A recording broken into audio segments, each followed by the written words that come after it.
My cousin's husband is infertile, so she decided to have a child with his brother. Since I work in the paternity testing department, my cousin specifically came to me for advice. Drawing on my years of experience, I warned her, I told her, don't sleep with your brother-in-law to have a child. It will turn the household upside down and bring endless turmoil. Despite my strong objections, my cousin went ahead and adopted a baby boy. To everyone's dismay, the boy grew up to be lazy, gluttonous, and disobedient. Meanwhile, the biological son of my cousin's brother-in-law was admitted to a top-tier university. My cousin blames me for stopping her from seeking a sperm donor back then, saying her own child could have been just as outstanding. In a fit of rage, my cousin pushed me off the 15th floor to my death. To help my cousin get away with it, my mother testified that I had accidentally slipped and fallen. When I opened my eyes again, I was back to the time when my cousin consulted me about being a sperm donor for her. 1. My cousin sat there with a face full of worry. Eli can't have children. Now, to carry on the family line for him, my in-laws want me to have a child with his younger brother. My mother also sighed. When we found out he was impotent, we all advised you not to marry him, but you're such a kind-hearted girl, you went ahead with it anyway. And now you're faced with this. What on earth are you going to do?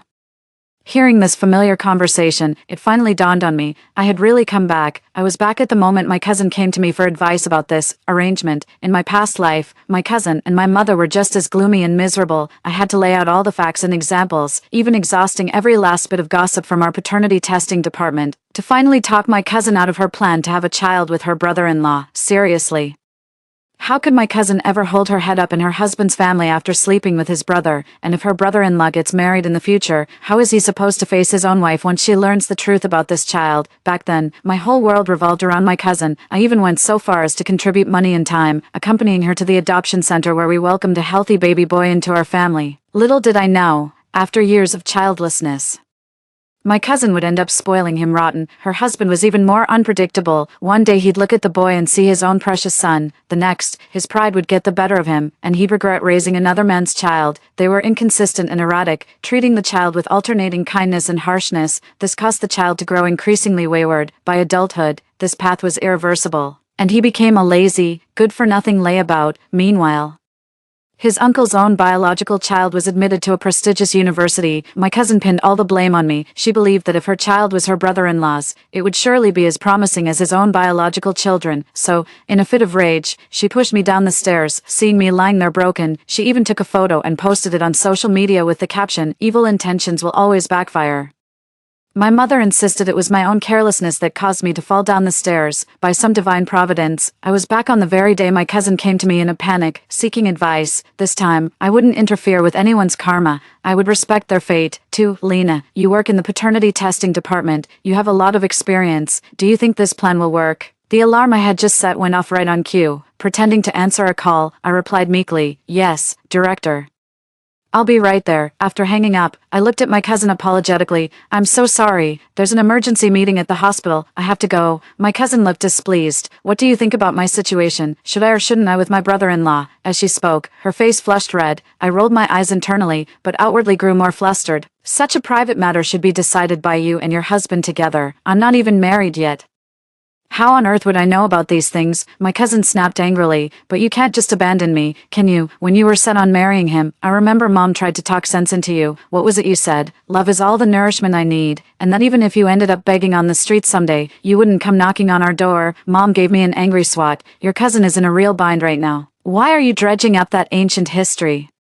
The most important thing right now is helping her get through this immediate crisis." I slipped on my shoes, grabbed my bag, all in one fluid motion. "Something urgent came up at work. You all figure it out. I'm heading out." Then I closed the door and left without a second glance. If I had another chance, I wouldn't play the fool again. Otherwise, the slightest thing that goes wrong later would still be blamed on me. I wandered into a dessert shop and, while savoring the freshly made durian milk crepe, found myself staring at the camera feed on my phone. I had installed it back then because I was worried no one would look after my cat while I was at work. Who knew it would come in handy now? My cousin closed her eyes for a moment. "Fine, I'll sleep with him a few times then. It's not like I'll lose a limb. It's all for having a child. Anyway." Mom hesitated. "What if Eli brings it up in the future?" my cousin said with a smug look. "He's impotent. Who else would marry him but me? If it weren't for sparing his pride, why would I bother sleeping with other men?" Only then did Mom relax. She took a bank card from the bedroom and said, "There's 50,000 yuan in here. I've been saving it for Lena since she started working. She has no use for the money right now, so take it for your emergency. You'll need money for everything when you're pregnant and having the baby." I thought coming back to life meant I wouldn't feel this pain again, but watching Mom casually hand my salary card to my cousin, I couldn't hold back my tears. Mom has always favored my cousin over me, ever since my uncle and aunt got divorced and my cousin became a child from a single-parent home. Mom took her in to live with us. The best food and treats. Mom always lets her have first pick every time I tried to argue. Mom would brush it off, saying, "Don't be so selfish, Lena. Your cousin isn't as fortunate as you are, you should be more considerate." But ever since my cousin came to stay, I've felt even more neglected than a kid from a single-parent home. Mom only cooks what my cousin likes to eat. I'm allergic to seafood, but just because my cousin loves it, it's on our dinner table for every single meal. After I started working and saved up some money, my heart ached for Mom having to raise the two of us all by herself after Dad passed away. So I gave her my entire paycheck. In the end, she took the $150,000 in cash I gave her and handed it all over to her cousin to buy a house. If I had to do it over, I would never indulge her like that again. Luckily, my bank card was linked to mobile banking. With a few quick moves, I transferred all the money from my account into my Alipay balance. Then I went to the bank counter to report my card lost, got a new one issued, and sent the new card number to the company's finance department. Only then did I finally feel at ease. I won't spend another dime on these ungrateful wretches. 3. That very night, my cousin and her husband came sniveling to our house again. "Auntie, how could you? I just finished bragging to Eli about how much you've helped our little family, and then we go to the ATM only to be told the card's been reported lost." Mom's lips were pressed into a tight line. "That can't be right. This is Lena's payroll card. No one's touched the money in it recently. There should be at least 50,000 yuan left." I started crying too. "Mom, how did you lose the money in my card? And how did it even end up in cousin's hands?" My eyes widened as I spoke. "Cousin, you didn't take the 50,000 and are now trying to blame us, hoping Mom will give you even more money. Did you? You have to have a conscience. For years, Mom has always favored you in everything. She's given you so much financial support because of your husband's erectile dysfunction." Eli's face turned ashen as he glared at his cousin. "You told someone." His cousin defended herself in a hushed voice. "Auntie isn't an outsider. She's like a second mother to me." I chimed in to back her up. "Don't worry, brother-in-law. It's just our aunts, uncles, her college roommates, and a few co-workers who know. No one else has a clue." Eli's face flushed, then paled, then turned a sickly green. "Ember, is this how you go around ruining my reputation?" My cousin cautiously reached out to take Eli's arm, while my mother chimed in with a smile to smooth things over. "Don't listen to Lena's nonsense. Besides the three of us, no one else knows about this. The bank card might be acting up. Here, this is the nest egg your late uncle left me. When Ember got married, we used half of it to buy her a house and a car. This is what's left. Consider it our contribution for when you start a family." My cousin offered a polite refusal. "If you give us all this money, what will you do for yourself later on?" Mom patted my cousin's hand reassuringly. "Don't worry about me. The compensation money from your uncle's accident is all with Lena. I have money here. The most important thing right now is for you and Eli to be all right." Only after my cousin tipped Mom's bank card did Eli's expression brighten. "In this life, without my salary card to act as a buffer." Mom handed over all her savings to my cousin and her family at the first opportunity. Later, after my cousin had spent all that money, Mom gave her dad's compensation payout directly, without a second thought for the fact that I had neither a house nor a car. My cousin and her husband came in a whirlwind and left just as quickly. After Mom saw my cousin off with a smile, she immediately grabbed me by the ear. "Lena, you've got some nerve, haven't you? Did you take the money from the payroll card?" I turned the tables on her. "I was about to ask you the same thing. How did my payroll card end up with her? Do you only love her? Is she the only daughter you recognize?" Mom would never admit to this. Of course, she'd just dodge the question and talk about something else entirely. I wasn't expecting an answer from her anyway. Ever since that previous life, when she pushed me down for my cousin's sake, I'd stopped holding out any hope for her. I took the bank card, the one from the compensation payout the company gave us when Dad died in that workplace accident, for my cousin and her brother-in-law were caught in the bedroom by the brother-in-law's girlfriend while they were trying to conceive a child together. The girlfriend, who happened to be a trained Sanda fighter, grabbed the scrawny brother-in-law as if he were a chicken and gave him a thorough beating. After breaking up with him, she even made a PowerPoint presentation about the whole incident and posted it online. Overnight, my cousin and her brother-in-law became internet celebrities. Everyone says they know how to have a good time. Some even joked that no one's more fun than the sister-in-law. My cousin was so upset she burst into tears, begging her husband to reveal the truth. She wanted everyone to know she was a pitiful woman who stood by her husband through thick and thin, enduring humiliation to carry on the family line. But how could Eli possibly agree to that? What's more, in the brother-in-law's ex-girlfriend's presentation, there were even pixelated photos of my cousin and the brother-in-law sleeping together. I imagine her husband must get furious every single time he sees it. Otherwise, my cousin wouldn't have shown up at my house all bruised and battered. The moment Mom saw my cousin, her heart ached. She pulled her into a hug and comforted her. "Oh, My poor dear, you've had such a hard life. I watched them coldly, blaming everything under the sun, the heavens, the earth, even the most trivial things, but never their own blindness or their own stupidity. My cousin sobbed, her breath hitching. Auntie, what am I going to do now? Mom's eyes kept darting back to me, over and over. Well then, she said, let's just say the person in the video is Lena. The girl's face is blurred anyway.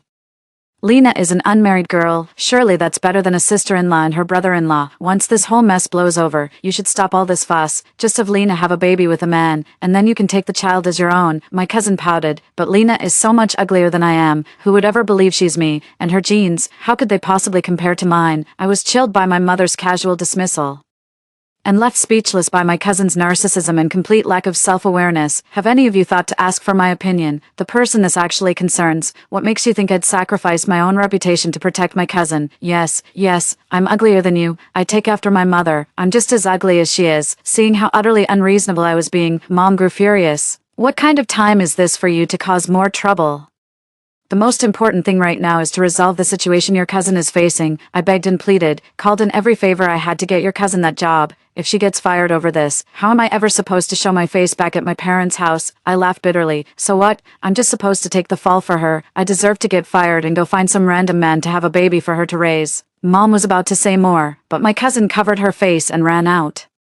I'm not begging anyone. I refuse to believe I can't have a child. I'm on the moral high ground here. Why should I skulk around like I've done something wrong? That night, my cousin posted a long rant online, lambasting her brother-in-law's girlfriend for being inconsiderate and immature. In the post, my cousin detailed all the sacrifices she had made for the family. At the end, she posed a question to everyone. If someone as selflessly devoted as me is considered wrong, then isn't society being profoundly unfair to women? The internet users, however, were having none of it. This is a lot to unpack. Putting myself in the shoes of the woman who caught her partner cheating, I feel even more wronged. What kind of messed up values are these? Please, I'm begging you, don't use speaking up for us women as your banner. If you don't believe me, go do a random street interview. If you can find even one person in 100 willing to do something this absurd, I'll concede defeat. The online backlash snowballed, and my cousin's workplace gently encouraged her to resign. Her husband's employer, however, did not fire him. Everyone looked at him with a knowing, almost intrusive gaze, as if trying to see right through him and figure out if he was really up to the task. Under the weight of everyone's strange looks and hushed whispers, my cousin's husband quit his high-paying job at the tech giant. As for my brother-in-law,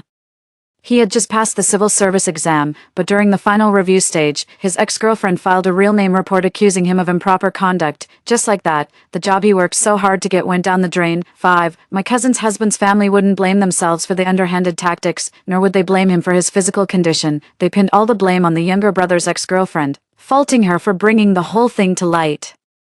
And my cousin posted a lengthy statement online to clear her own name. The ex-girlfriend was far away, but my cousin was right there in their home. My cousin's husband, a man frustrated by his lack of success, would often drink. When he got drunk, he would start beating my cousin. Her brother-in-law was even more unhinged. He would often stare at my cousin with a creepy fixation, and even in front of her husband, he would try to drag her into the bedroom. When my cousin's mother-in-law knocked on the door, the brother-in-law shouted, "Aren't we supposed to be having a baby? My sister-in-law and I are busy making one. She's got such a good figure. I'm sure it'll be a boy on the first try. What a shame my brother doesn't have the luck. I'm the one who gets to benefit." My cousin cried and tried to push him away, but she couldn't break free. All my cousin's husband ever did was drown his sorrows and drink, like a coward, and after drinking, he'd go right back to beating my cousin. When my battered and bruised cousin ran to our house to tell us the news, Mom's heart just broke. It's all Lena's fault. If she had just owned up to being the one fooling around back then, none of this would be happening now. My cousin sniffled. "Lena, it's all your fault. You've ruined my life. I wasn't about to indulge her nonsense. What, is your brain just for decoration? You knew full well the man couldn't have children. But you married him out of some misguided savior complex. You made your bed, now you have to lie in it. Who forced you to sleep with your brother-in-law? Who forced you into this situation?" My cousin was so furious she tried to hit me. I grabbed her arm and held it tight. "If you don't want to get beaten by your husband at home and by me here, then don't provoke me. I've put up with you for far too long." As I spoke, my cousin bent over and crouched down on the floor. "It hurts. I have a stomachache." Mom instantly turned pale with fright. "Lena, drive your cousin to the hospital. Quick." No way was I going to do that. If treatment was delayed or something happened on the way, I'd get the blame again. I immediately grabbed my phone and dialed 120 for an ambulance. While we waited for the ambulance, Mom anxiously wiped my cousin's brow, her voice frantic as she pressed me. "What on earth are you thinking? Your cousin is in so much pain. We have a car right here." And you won't even take her. I turned a deaf ear, stating firmly, please remain calm and quiet until the professional medical personnel arrive. 6. My cousin is pregnant. The reason for her stomach pain is that her husband kicked her. When the Lee family found out my cousin was pregnant, everyone had a complicated look in their eyes. The only one who was genuinely happy was my cousin herself, supporting her belly. She cautiously walked up to her cousin's husband, Eli. I'm pregnant. You won't hold it against me anymore, will you? Her cousin's husband stood there dazed, then pressed his hand against her abdomen. Congratulations, cousin-in-law. No one will call you infertile or gossip about you anymore. You're going to be a father. Her cousin's husband stared at her belly with a dark, searching look for a long time, then finally turned and walked away with his hands clasped behind his back, seeing my cousin's bashful, contented expression and her husband's heavy footsteps. I couldn't help but let a smile touch my lips. In my past life, because of my intervention, my cousin and her husband didn't lose their jobs, nor did they get entangled with his younger brother. Aside from raising the baby boy, they went on trips and enjoyed the outdoors every year, living a life of pure bliss. In the end, just because they failed in their parental duties and raised a wayward child, they blamed everything on me. Well, this time, I'm just going to sit back and watch. Let's see what kind of wonderful life my cousin will have now that she's finally pregnant with the Lee family's heir. But before I could even get a glimpse of the drama unfolding in their household, my mother decided to stir up trouble of her own. She planted herself right outside my office door, demanding that I hand over my salary card to her. What decent child doesn't give their salary card to their parents after they start working? You think you're all grown up now, is that it? I really love my job. For the sake of those few dozen pieces of gossip every day, I wouldn't want to lose this good thing I've got, so I tried to pull my mom up, saying, get up first, this is a hospital. If you keep making a scene, I'll call the police and have you taken away. Mom shook off my hand. Oh, aren't you something? Go ahead, call them. Let's see if the police will actually come and arrest me. I wasn't about to waste police resources on a troublemaker like her.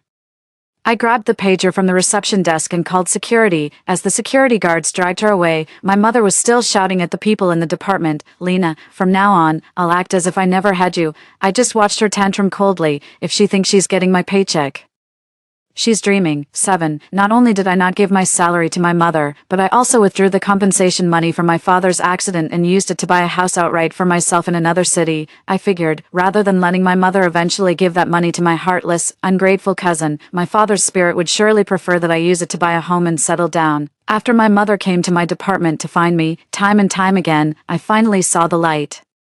To truly break free from her, I had to make sure she could never find me again. My request for a hospital transfer is already in the approval process. During the waiting period, I spent my days gossiping with colleagues and going on trips with friends during my time off. Life was quite pleasant. This comfortable routine went on for over half a year, and I had almost forgotten about the whole mess with my mom and cousin. Little did I know that the next time I saw them, it would be in such a perilous situation. At our hospital, my cousin was having a difficult labor, and her husband refused to sign the critical condition notice. My mother rushed to me, her face pale and her limbs weak with panic. Lena, quick, something's happened to your cousin. I gestured to my white lab coat. I'm working. Please don't disturb me. Seeing my unhurried manner, she was so furious she started banging on the door with her handbag. Lena, I know you've always been jealous that I favored your cousin since you were little, but this is no time for your tantrums. This is a matter of life and death. Lena, you're so heartless. You'll get what's coming to you. Seeing that I remained unmoved, my mother picked up a wooden chair from the waiting room and smashed it against our department's door with a loud crash, forcing it open, like a madwoman. She grabbed me by the hair and started dragging me towards the delivery room.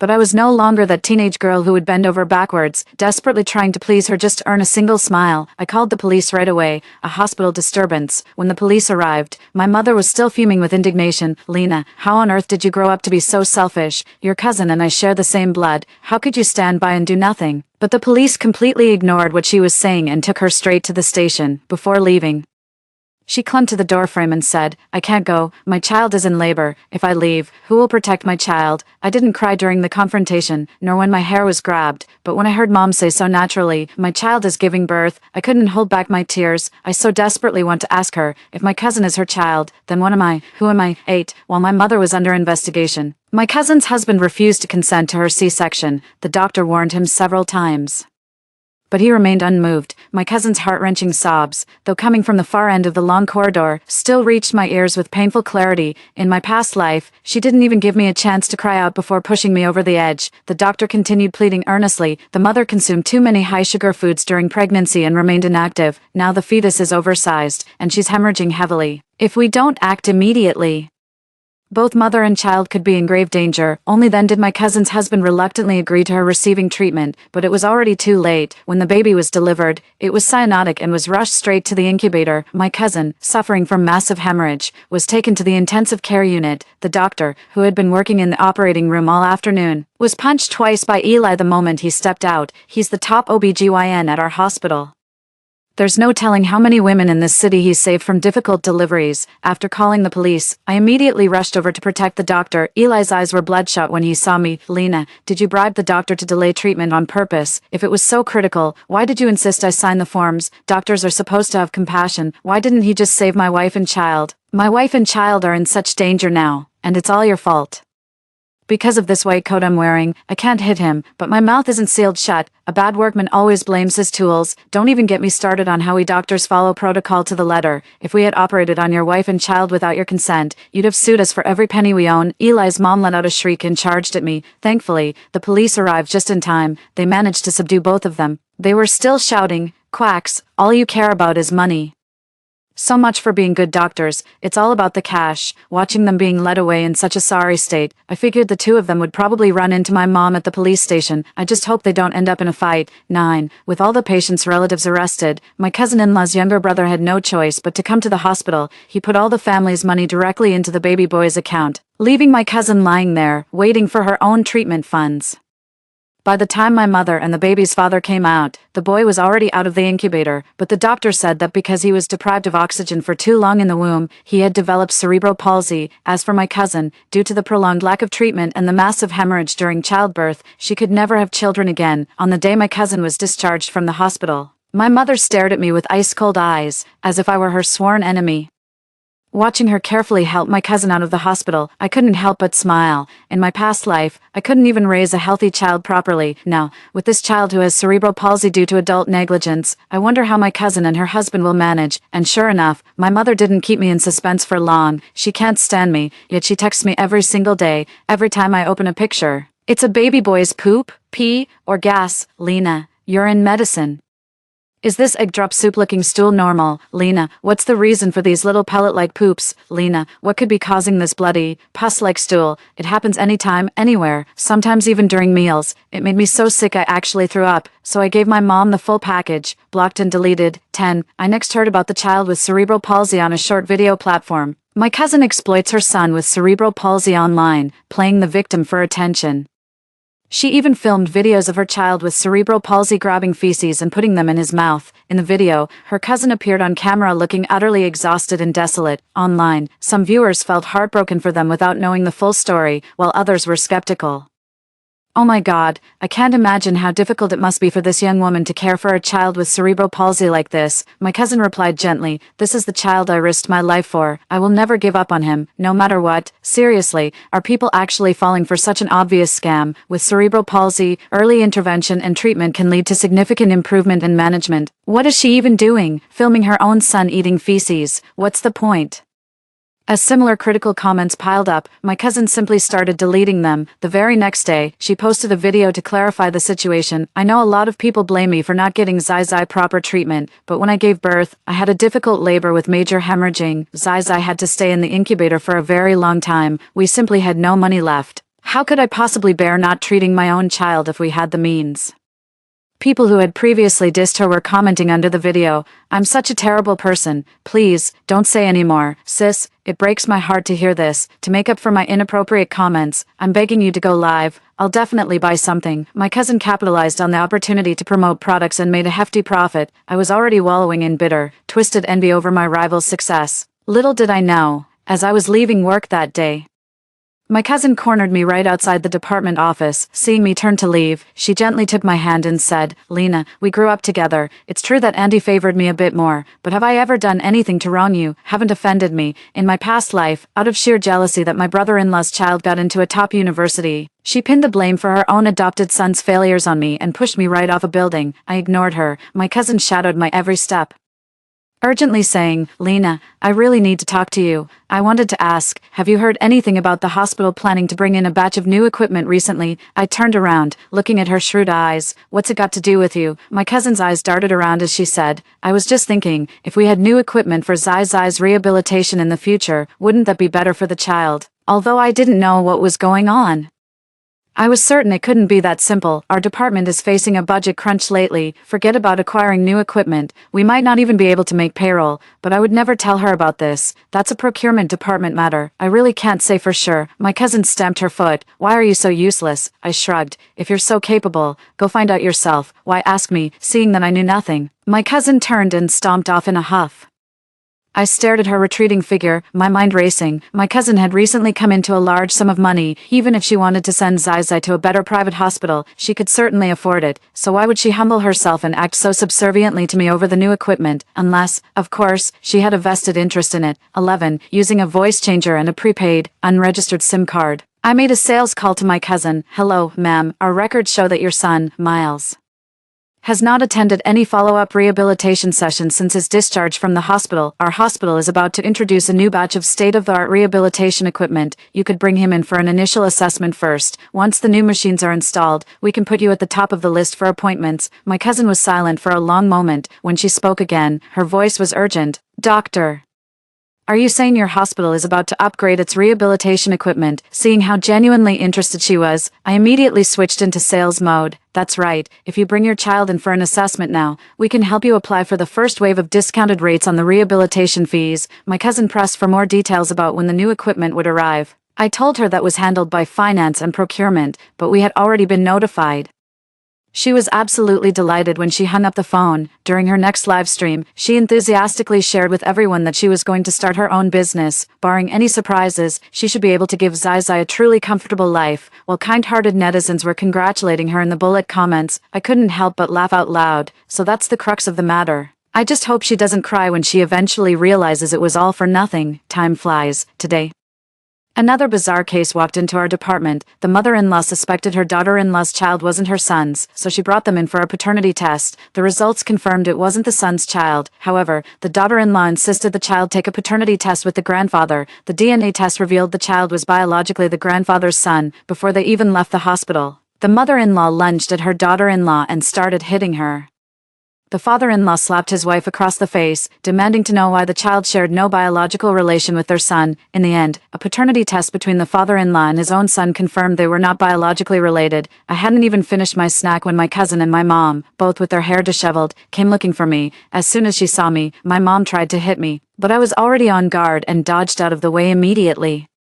Mom couldn't stop her momentum and went crashing onto the floor, banging her forehead and leaving a big red mark, her face flushed with frustration. Lena, how can you be so utterly lacking in empathy? I was taken aback. What are you talking about? I've had you blocked for ages now. You can't possibly pin this on me. Mom rolled her eyes. You could run to the ends of the earth, but you'd still owe me. I gave you life and raised you, so I have every right to decide your future. Your cousin came to you last time asking about the hospital equipment. Why didn't you look into it properly? I was over the moon. Looks like my cousin has already stepped on a landmine, but on the surface, I had to play dumb. What on earth is all this? I'm not even in charge of the equipment. How am I supposed to investigate it? My cousin's eyes were red. Cousin, I know you've always disliked me, but we're family after all. When you hurt me, why can't you think about how it affects our aunt? I was stunned. What have I ever done to you? If you love blaming people so much, why don't you go be a zombie in Plants vs. Zombies? What's with the monster act around here? 12. It was only as my mom and cousin passionately recounted the story that I finally pieced together the whole sequence of events. It turned out that my cousin's husband, seeing how much money she was making from her live streams, took all of her earnings under the guise of an investment. He even swindled the retirement savings that her mother had given her. My cousin waited day after day for her husband to strike it rich by reselling medical supplies, but all she ended up receiving was divorce papers. Her husband claimed his business had failed and that he didn't want to be a burden to her anymore. Only after my cousin pressed him for details did she learn the truth. He had placed a large order to supply medical equipment to our hospital, not realizing we had no plans to upgrade. Now he was completely broke and drowning in millions of debt. He wanted a divorce so she wouldn't be dragged down with him. My cousin doesn't blame her husband for losing the money, nor does she blame herself for being so gullible, for snatching at a pie in the sky without a thought for the consequences. Now that she's taken a loss, she's come to settle the score with me. My mother is just my cousin's yes woman, agreeing with whatever she says, sympathize with a man, and you're in for a lifetime of bad luck. Even after being scammed clean out of every last penny, my cousin still doesn't suspect her husband of hiding assets. Instead, she's questioning why I didn't get clearer information for her. Mom was still going on and on outside. Lena, forget everything else for now. First, Give me the compensation money the company paid out after your father passed away. We need to help your brother-in-law get through this immediate crisis. I couldn't believe my ears, seeing my colleagues' curious stares. I had no choice but to lead my mom and cousin to a cafe near the hospital. The waiter had just set down the coffee when Mom pressed urgently, "Did you bring the bank card?" I scoffed. "You and cousin. I'd feel cheap even considering you as competition. We're at this point. And instead of properly investigating your brother-in-law's financial dealings or checking if he's up to something, you come to me, asking me to hand over my father's compensation money to fill your bottomless pit." Mom's chest heaved with emotion. "Lena, your sister isn't like you. You've always had good luck, getting into university without a struggle. Your sister's luck has been poor since she was little. So you need to be more accommodating towards her. Tisk, TSK, poor luck, you say. Isn't that the truth? She usually scored over 200, but only managed 180 on the college entrance exam. That's not just a little bad luck, is it?" My cousin said urgently. "Lena, I'm serious. Your brother-in-law will be back on his feet soon. Just think of it as helping us through an emergency. When things get better, I won't forget you, huh?" She said the same thing when I went with her to the orphanage to adopt a child. And how did that turn out? You can't get involved with people like that, whether it's kindness or grudges. They're just bad news for me. Seeing that I wouldn't budge, Mom threw a cup of coffee right in my face. I yanked the trash can from beside the table and dumped the entire bag of garbage over her head. Seeing that my cousin was about to say something more, I grabbed my own full cup of coffee and the half-finished one in front of her, and poured the whole mess over her head. "You two should get your heads examined when you have the time. Your stupidity seems to be contagious. Don't come looking for me again. I don't want to catch that bad luck." As I said this, I took out 500 yuan and handed it to the frowning server who had come to clean up. "I'm sorry for the trouble." Having said that, I turned and walked away, refusing to look back at my mother and cousin's disheveled state. 13. After their encounter with me, my cousin and my mother posted the cafe footage online. The caption read, "A doctor from a top-tier hospital bullies a mother and harasses her cousin. Is someone like this really fit to work in a hospital?" In recent years, the relationship between doctors and patients has remained a sensitive issue. The moment this video was posted, it immediately went viral. Someone tagged our hospital's official account, demanding that I be fired. Others were in the comments section, hurling abuse at me.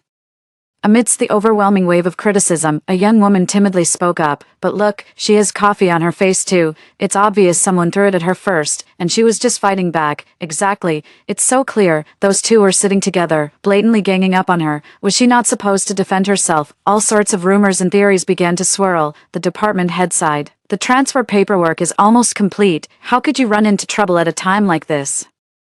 I solemnly promised that my personal situation would not damage the hospital's reputation or public trust. That very night, I called my university classmate and asked him to help me trace where my cousin-in-law's money had gone. Right after graduation, my classmate became a paparazzo. He might not be good at much else, but when it comes to sniffing out a story, his instincts are razor-sharp. On the 4th day of his investigation, he sent me a whole dossier of information. It turns out my cousin's husband never made any investment, and there were no so-called debts. His marriage to my cousin wasn't about love in the first place. He has a boyfriend, but his family is pressuring him to get married and carry on the family line. But after being with men for so many years, he's long since lost the ability to perform sexually with a woman. When his cousin's affair with her brother-in-law was spread all over town by the brother-in-law's ex-girlfriend, he panicked that his own secret with his boyfriend would be exposed and quit his job in a hurry. Now, seeing how his cousin made a fortune because of her child with cerebral palsy, he plans to get a cut of the money and move to another city with his boyfriend. To my surprise, my cousin was so love-struck that she even wanted to pay off his gambling debts for him. Her husband is now scheming with his boyfriend to get rid of my cousin and that male invalid, without a second thought. I printed out all the information I had gathered and mailed it anonymously to my cousin. It takes a villain to deal with a villain. Let them torment and destroy each other. 14. On the 5th day after the letter was sent, my mother called me from an unknown number, crying, "Lena, come quickly. Your cousin is in trouble. You need to get here now." I was tempted to hang up the phone right then, but after a moment's thought, I decided to go to the scene.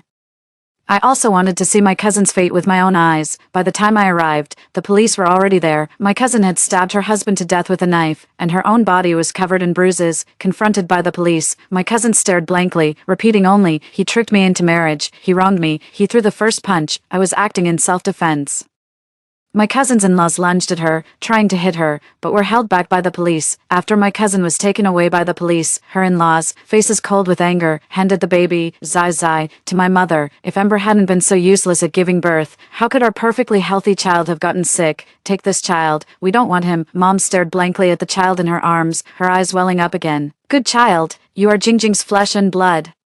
I promised to raise you well for your mother. This whole farce ended with my cousin-in-law losing his life, my cousin being sentenced to death, and my mother taking in a poor, pitiful child. As for the news of my past cyberbullying, it faded from public memory once the perpetrators were arrested. By the time Mom came looking for me at my department store with the child in her arms, I had already been transferred to another city. My mother couldn't find me anywhere, and my phone was going straight to voicemail. Unbelievably, she's pulling the same old stunt, playing the victim online again. She filmed a video of a lonely old woman and her pitiful grandson struggling to collect scrap, weeping bitterly for the camera. "Oh, my dear husband, why did you have to leave me so soon? If you were still here, our daughter wouldn't dare bully me so brazenly. She even took your compensation money, my love. If it weren't for this poor little boy, I'd want nothing more than to join you." As soon as this video surfaced, the old clip of me dumping trash on her head was also dug up by the public. Netizens were absolutely furious. Let's be real, keeping her father's compensation money all for herself is just way too much. I know this woman, she works at a top-tier hospital in our city now. The thought of someone like her conducting paternity tests for the public is terrifying. I'm afraid she'd take bribes and fabricate false reports. Dox her. I strongly suggest we dox this woman. When public opinion reached its peak, I carefully recorded a response video. It included the part where my mother casually gave my salary card to my cousin. There was also the incident where my mother vandalized the entrance to my office for my cousin's sake. There was even a recording of my mother giving all her retirement savings to my cousin, and later forcing me to use my compensation money to pay off my cousin's husband's debts. At the end of the video, I wrote this: I believe that if my father's spirit is watching, he would want his compensation money to buy a safe, secure home for his beloved daughter, not to be used by my mother, who's obsessed with supporting her brother's family, to bail out my cousin, who's lost all sense when it comes to her disastrous relationships. After I posted my response video, at first there were random people online who would attack me without even watching the content. Gradually, many more reasonable voices began to emerge. Seriously, my heart aches for her. Her dad passed away from a work injury, and yet her mom only has eyes for her cousin. What kind of mother gives all her money to her niece when her own daughter has neither a car nor a house? You'd have to be brain dead to pull a stunt that stupid. All those vague, half-true accusations my mom threw at me instantly fell apart. The same people who were hurling abuse at me have now shifted their target, directing all their vitriol towards my mother. 15. My mother's entire retirement savings were squandered by my cousin. The Lee family, however, refuses to return the house and car that were purchased with her retirement money. True to her word, my mother and that poor child ended up living off scavenging through trash. After she called me from an unknown number for the 100th time, I changed my phone number and all my contact details. My mother could no longer find me. She took me to court, and the judge ruled that I must repay half the compensation to my mother and provide a basic monthly allowance for her support. I presented my old salary card statements as proof that I had already given my mother 150,000 yuan in cash. I also provided evidence that the bank card my mother gave to my cousin was funded with my father's inheritance, which she had given entirely to an outsider. After weighing both sides, the court ultimately rescinded the decision requiring me to pay compensation. On the day of my cousin's execution, my mother could no longer endure the hardship of her life, nor could she bear the strange condition of that poor child. She took the child and jumped from a building, ending both their lives. I helped with the funeral arrangements, sold the old house, and took the money to embrace my new life. Story 2. The 13th year of Dad pretending to be poor, Mom was diagnosed with lung cancer. To raise money for her treatment, I sold myself for 300,000 yuan. When going to process the hospitalization, the money in the card had mysteriously vanished. I was breaking down and calling the police when Dad snatched my phone away. Yo, Dad confiscated your money, but even if you're broke, you can't sell yourself short. If you inherit the family business and hit a rough patch someday, you'd probably auction off our entire legacy. I'm deeply disappointed in you. You've failed the test. From today onward, I, Harold, disown you as my daughter. With that, Dad drove off in his luxury car without looking back. Rage choked me till I coughed blood. The experimental drugs had ravaged my body beyond repair, leaving me collapsed on the floor awaiting death. When my eyes opened again, I was back in elementary school. This time when I came to, Mom was calling Dad to dinner. The table groaned with dishes, yet Dad sat stiffly, his furrowed brow betraying his inability to swallow a bite. Mom had no idea that Dad was already worth millions back then, living so lavishly that he'd grown tired of gourmet delicacies. Yet at home, he claimed to be just a janitor who moonlighted shining shoes for extra cash. His monthly salary couldn't cover basic expenses, and with Grandma's worsening condition, he sank tens of thousands deeper into debt each month. Growing up, I never cost him more than pocket change, from diapers and formula as a baby to school supplies and clothes growing up. The answer was always the same: broke. Any request would be met with tales of hardship. His mother understood, never asked him for help, and often worked 3 jobs just to ease his burden. 1. And now you're telling me to listen to Dad. Your father works hard too, even though he doesn't earn much. His willingness to keep working is admirable. Many people in his situation would have given up completely, let alone support their elderly mother. Oh, my love-blind mom. I didn't argue, just nodded silently. I immediately wrote about my dad in my composition titled My Janitor Father. I wrote that being a janitor is noble work, though many consider it insignificant. This job genuinely transforms our living environment, bringing us cleanliness and comfort. My father is also extraordinary. While his salary may seem meager to some, this work fulfills his self-worth and makes him part of society's backbone. My homeroom teacher was utterly amazed, praising my writing skills as surpassing 99% of elementary students. Then I submitted my work to the city competition. Unsurprisingly, it won first prize and got featured in a magazine. My homeroom teacher was thrilled and insisted on interviewing my dad at the parent-teacher conference. I asked my teacher, "Do you think my dad will be happy?" The homeroom teacher patted my head with a smile. "Of course, he'd be proud to have a daughter like you." Hearing this, I smiled contentedly. "Doesn't Dad love pretending to be a janitor? Then I'll make it known far and wide. Tell everyone he's a janitor." Elementary school material was child's play for me. The only thing on my mind was when I could dig into the lunchbox Mom packed. I sprawled across the desk, doodling circles in my textbook while counting down to the final bell. My desk mate Tiffany was starving too. I caught her sneaking a chocolate from under the table like a ninja. The rich, sweet aroma of chocolate practically wafted toward me, irresistibly drawing my gaze. Noticing my attention, Tiffany smirked and arched an eyebrow triumphantly. "Never tasted these before." "Ha, my dad bought them for me. We've got loads at home." "Want some? Get on your knees and lick my shoes. And maybe I'll share." I shook my head. "That stuff tastes awful." I'd begged Dad to buy me chocolate before, only to get scolded. Later when Mom fell ill, I couldn't bring myself to spend the money. It wasn't until I earned money from drug trials that I finally caved and bought a bar. Even though my stomach was already in terrible shape, I intended to eat slowly, but ended up devouring it like a starving wolf. The silky, rich flavor was so addictive I nearly swallowed my own tongue. Within 3 seconds, I was vomiting violently and writhing in stomach pain. Just the thought of chocolate now sent spasms of pain through my gut. Tiffany rolled her eyes with a scoff. What a performance. That expression bore an uncanny resemblance to that woman. Just like Tiffany, that woman lived a pampered life, carrying designer handbags, with crimson nails and lips, her skin glowing with a porcelain sheen. As I lay dying on the hospital's frigid floor, my spirit hovered in midair. Tiffany and her mother beamed with joy as they stepped out of the beauty salon and slid into the backseat of the luxury car Dad was driving. That's when it hit me. Tiffany's mother was Dad's mistress all along. While Mom and I scraped by on rice porridge and noodles, Tiffany and her mother were already sick of fancy Japanese, Korean, and French cuisine when Mom and I couldn't even afford hospital visits for injuries. Tiffany's dog was getting $700 spa treatments. While I was scrambling to make ends meet for living and medical expenses, Tiffany was busy ticking off her world travel bucket list. Too much, way beyond what words can describe. When the school bell finally rang, I carried my lunchbox to the garden, savoring every bite filled with motherly love. School's out in the afternoon. Mom was hustling alone in the kitchen, with all sorts of ingredients spread across the floor. Turns out Dad's investors were coming over for dinner. They specifically requested some home-style dishes. Naturally, Dad didn't want to waste money, so he just bought the ingredients and had Mom cook at home. These are all big shots. If they're pleased, even the crumbs from their table could make me rich. Dad kept drilling it into my head. Then he sent me back to my room to do homework and stay out of trouble. I nodded blankly and quietly worked on my homework in the room. Half an hour later, the aroma of cooking wafted from the kitchen. My stomach growled. Lunch had long been digested, and it was time for dinner, too. But after waiting for hours, Mom finally came in clutching 2 large steamed buns. "You must be starving. Here, have one." I frowned and glanced outside where Dad and the investors were feasting heartily. "Mom, I want some too." Mom sighed. "Be good, honey. Your father's handling important business. If this dinner goes well, maybe they'll invest in his project. Then he won't have to work so hard as a janitor anymore."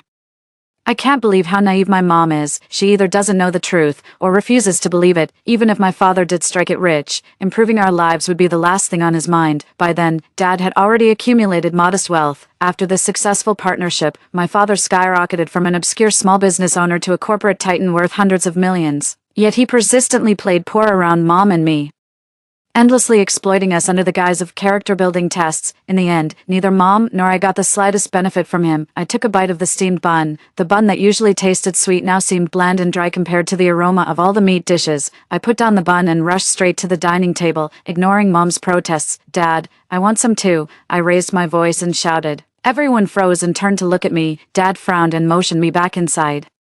Stop making a scene, you'll get your share later. I refused to leave, instead licking my lips with undisguised longing, wiping my mouth theatrically. I announced in that sing-song voice school kids use for recitals, I can perform for you. I know ancient poems by heart. With that, I began swaying my head rhythmically, spring river tides level with the sea, where moonbeams and waves rise endlessly. For miles the shimmering waters flow, what creek without moon's silver glow?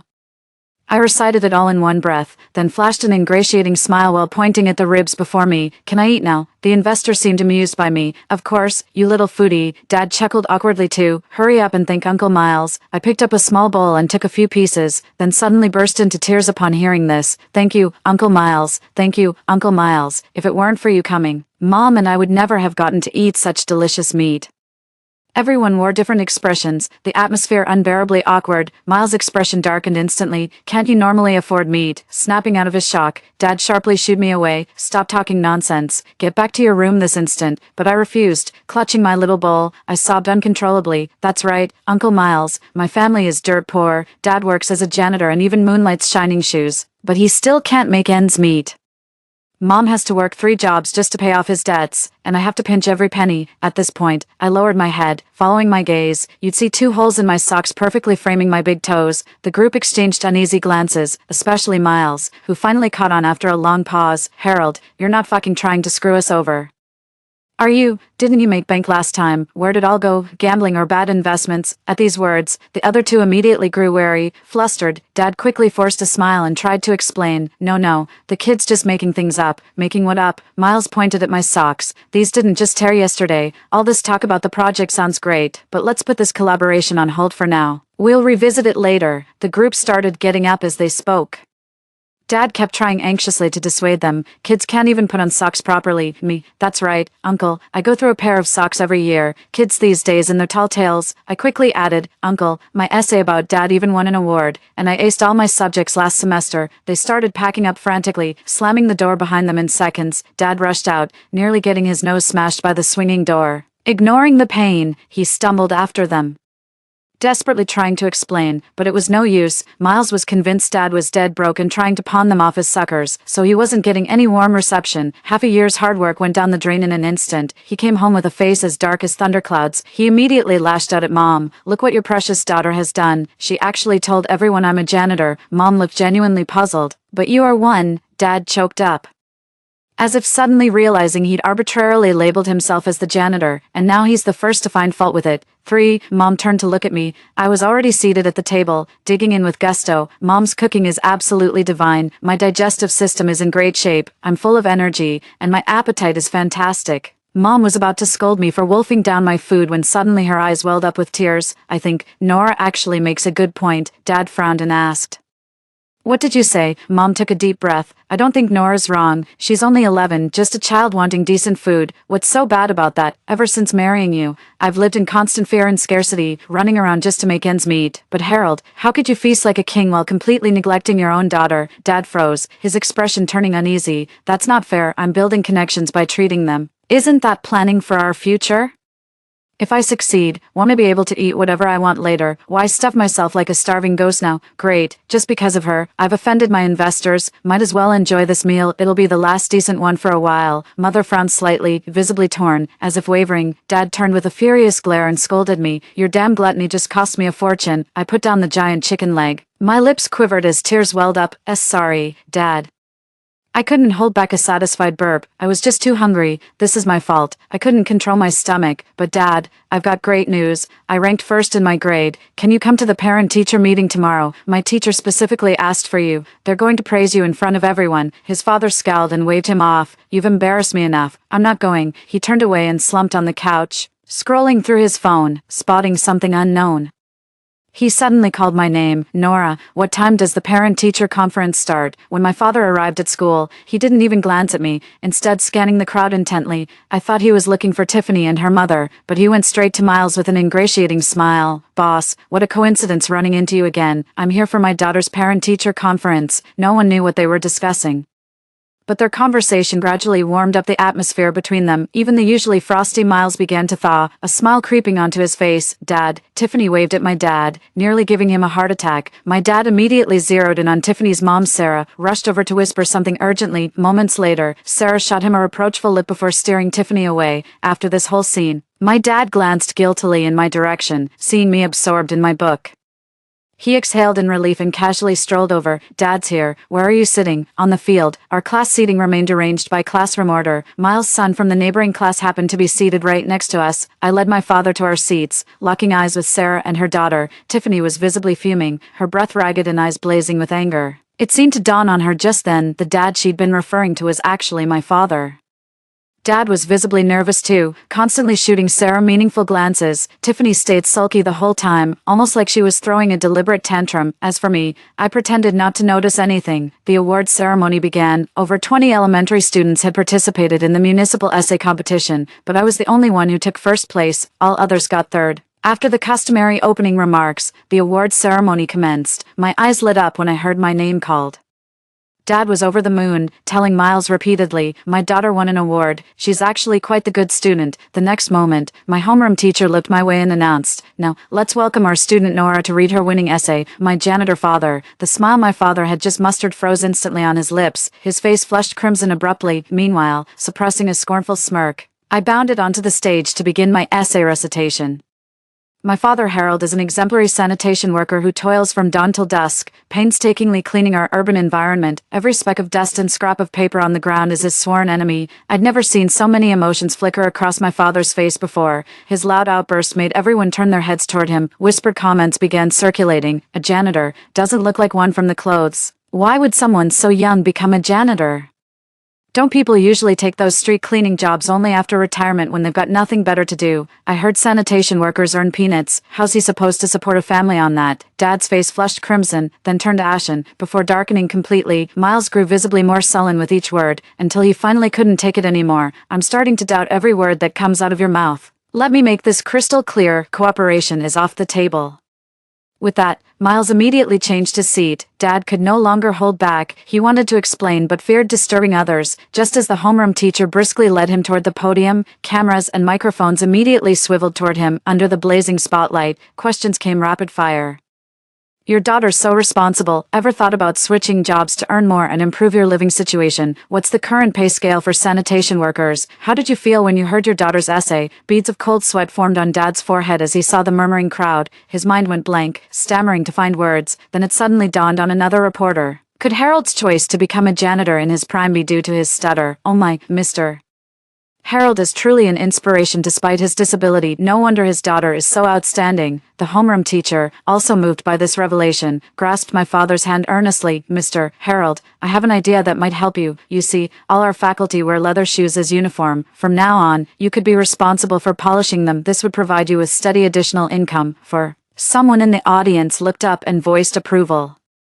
Then thunderous applause erupted. Dad tried desperately to leave, but was held back by an increasing crowd, interviewed, comforted, and photographed. When it was all over, Dad's face turned ashen, like he'd been poisoned. I'd never seen Dad this silent and furious before. He stormed out without a word, while I trailed behind clutching my backpack. Little did he know, his heroic moment had already gone viral online, with news outlets considering nominating him for Father of the Year in our city.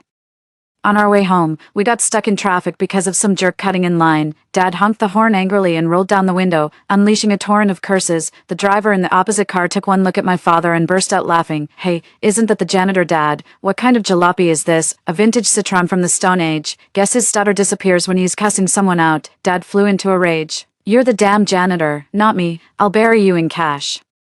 "You hear me? I found it hilarious. Didn't you claim to be a janitor yourself? Everyone thought you were one. Why the outburst? It's all your fault. Spouting nonsense. What kind of awful essay is this?" Dad slammed the door shut the moment he got home and started yelling at me. I burst into tears immediately. What did I even do wrong? Mom rushed over and hugged me, then turned to Dad after hearing the whole story. "Exactly. What did our daughter do wrong?"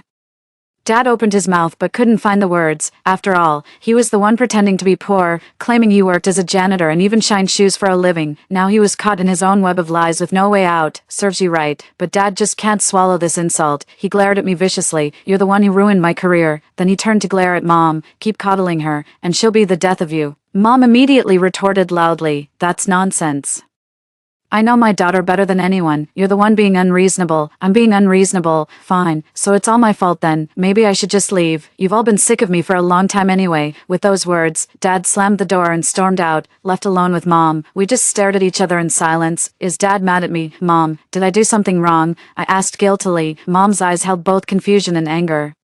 She probably couldn't figure out what Dad was so upset about either. When she saw the news about the most admirable father on her phone, she actually thought my writing was good, saying I was exceptionally mature and talented. In the end, the matter was left unresolved, but Mom couldn't help feeling sorry for Dad. Whenever he came back asking for money, she'd still give him some. This simply won't do. I was racking my brains, completely at a loss about what to do. Tiffany bumped into me. She was showing off her new ergonomic backpack that supposedly doesn't strain your shoulders at all, cost over $2,000. Then she turned and asked if I'd ever seen anything like it. Before I could answer, she covered her mouth and giggled. "Oh look, I totally forgot. Your dad's just a janitor, not like mine who owns a business." I smirked. "But your mom's the side chick, my dad's sugar baby. Saw them sneaking out of the utility room last week, her face all flushed from his kisses." Tiffany's eyes widened before she let out a piercing shriek. "Nora, I'll strangle you." Then she lunged at me. No way I'd just stand there and take it. Having lived a second life gave me a decade's worth of experience over her. When she grabbed my hair, I went straight for her eyes. She kicked me in the stomach, so I pinched her thigh. In the end, we both got called into the office. My dad only came after getting the call about me fighting with Tiffany. The first thing he said when barging in was to make me apologize to Tiffany. Tiffany gloated. "Apologize now? Even your dad said it's your fault." I refused. "You hit me first. You insulted me first, only because you mocked my dad for being a janitor." Tiffany froze, then quickly turned to my dad with an ingratiating look. I was just joking with her, who knew she'd suddenly lose her temper. My father nodded and without a word, strode over and slapped me across the face.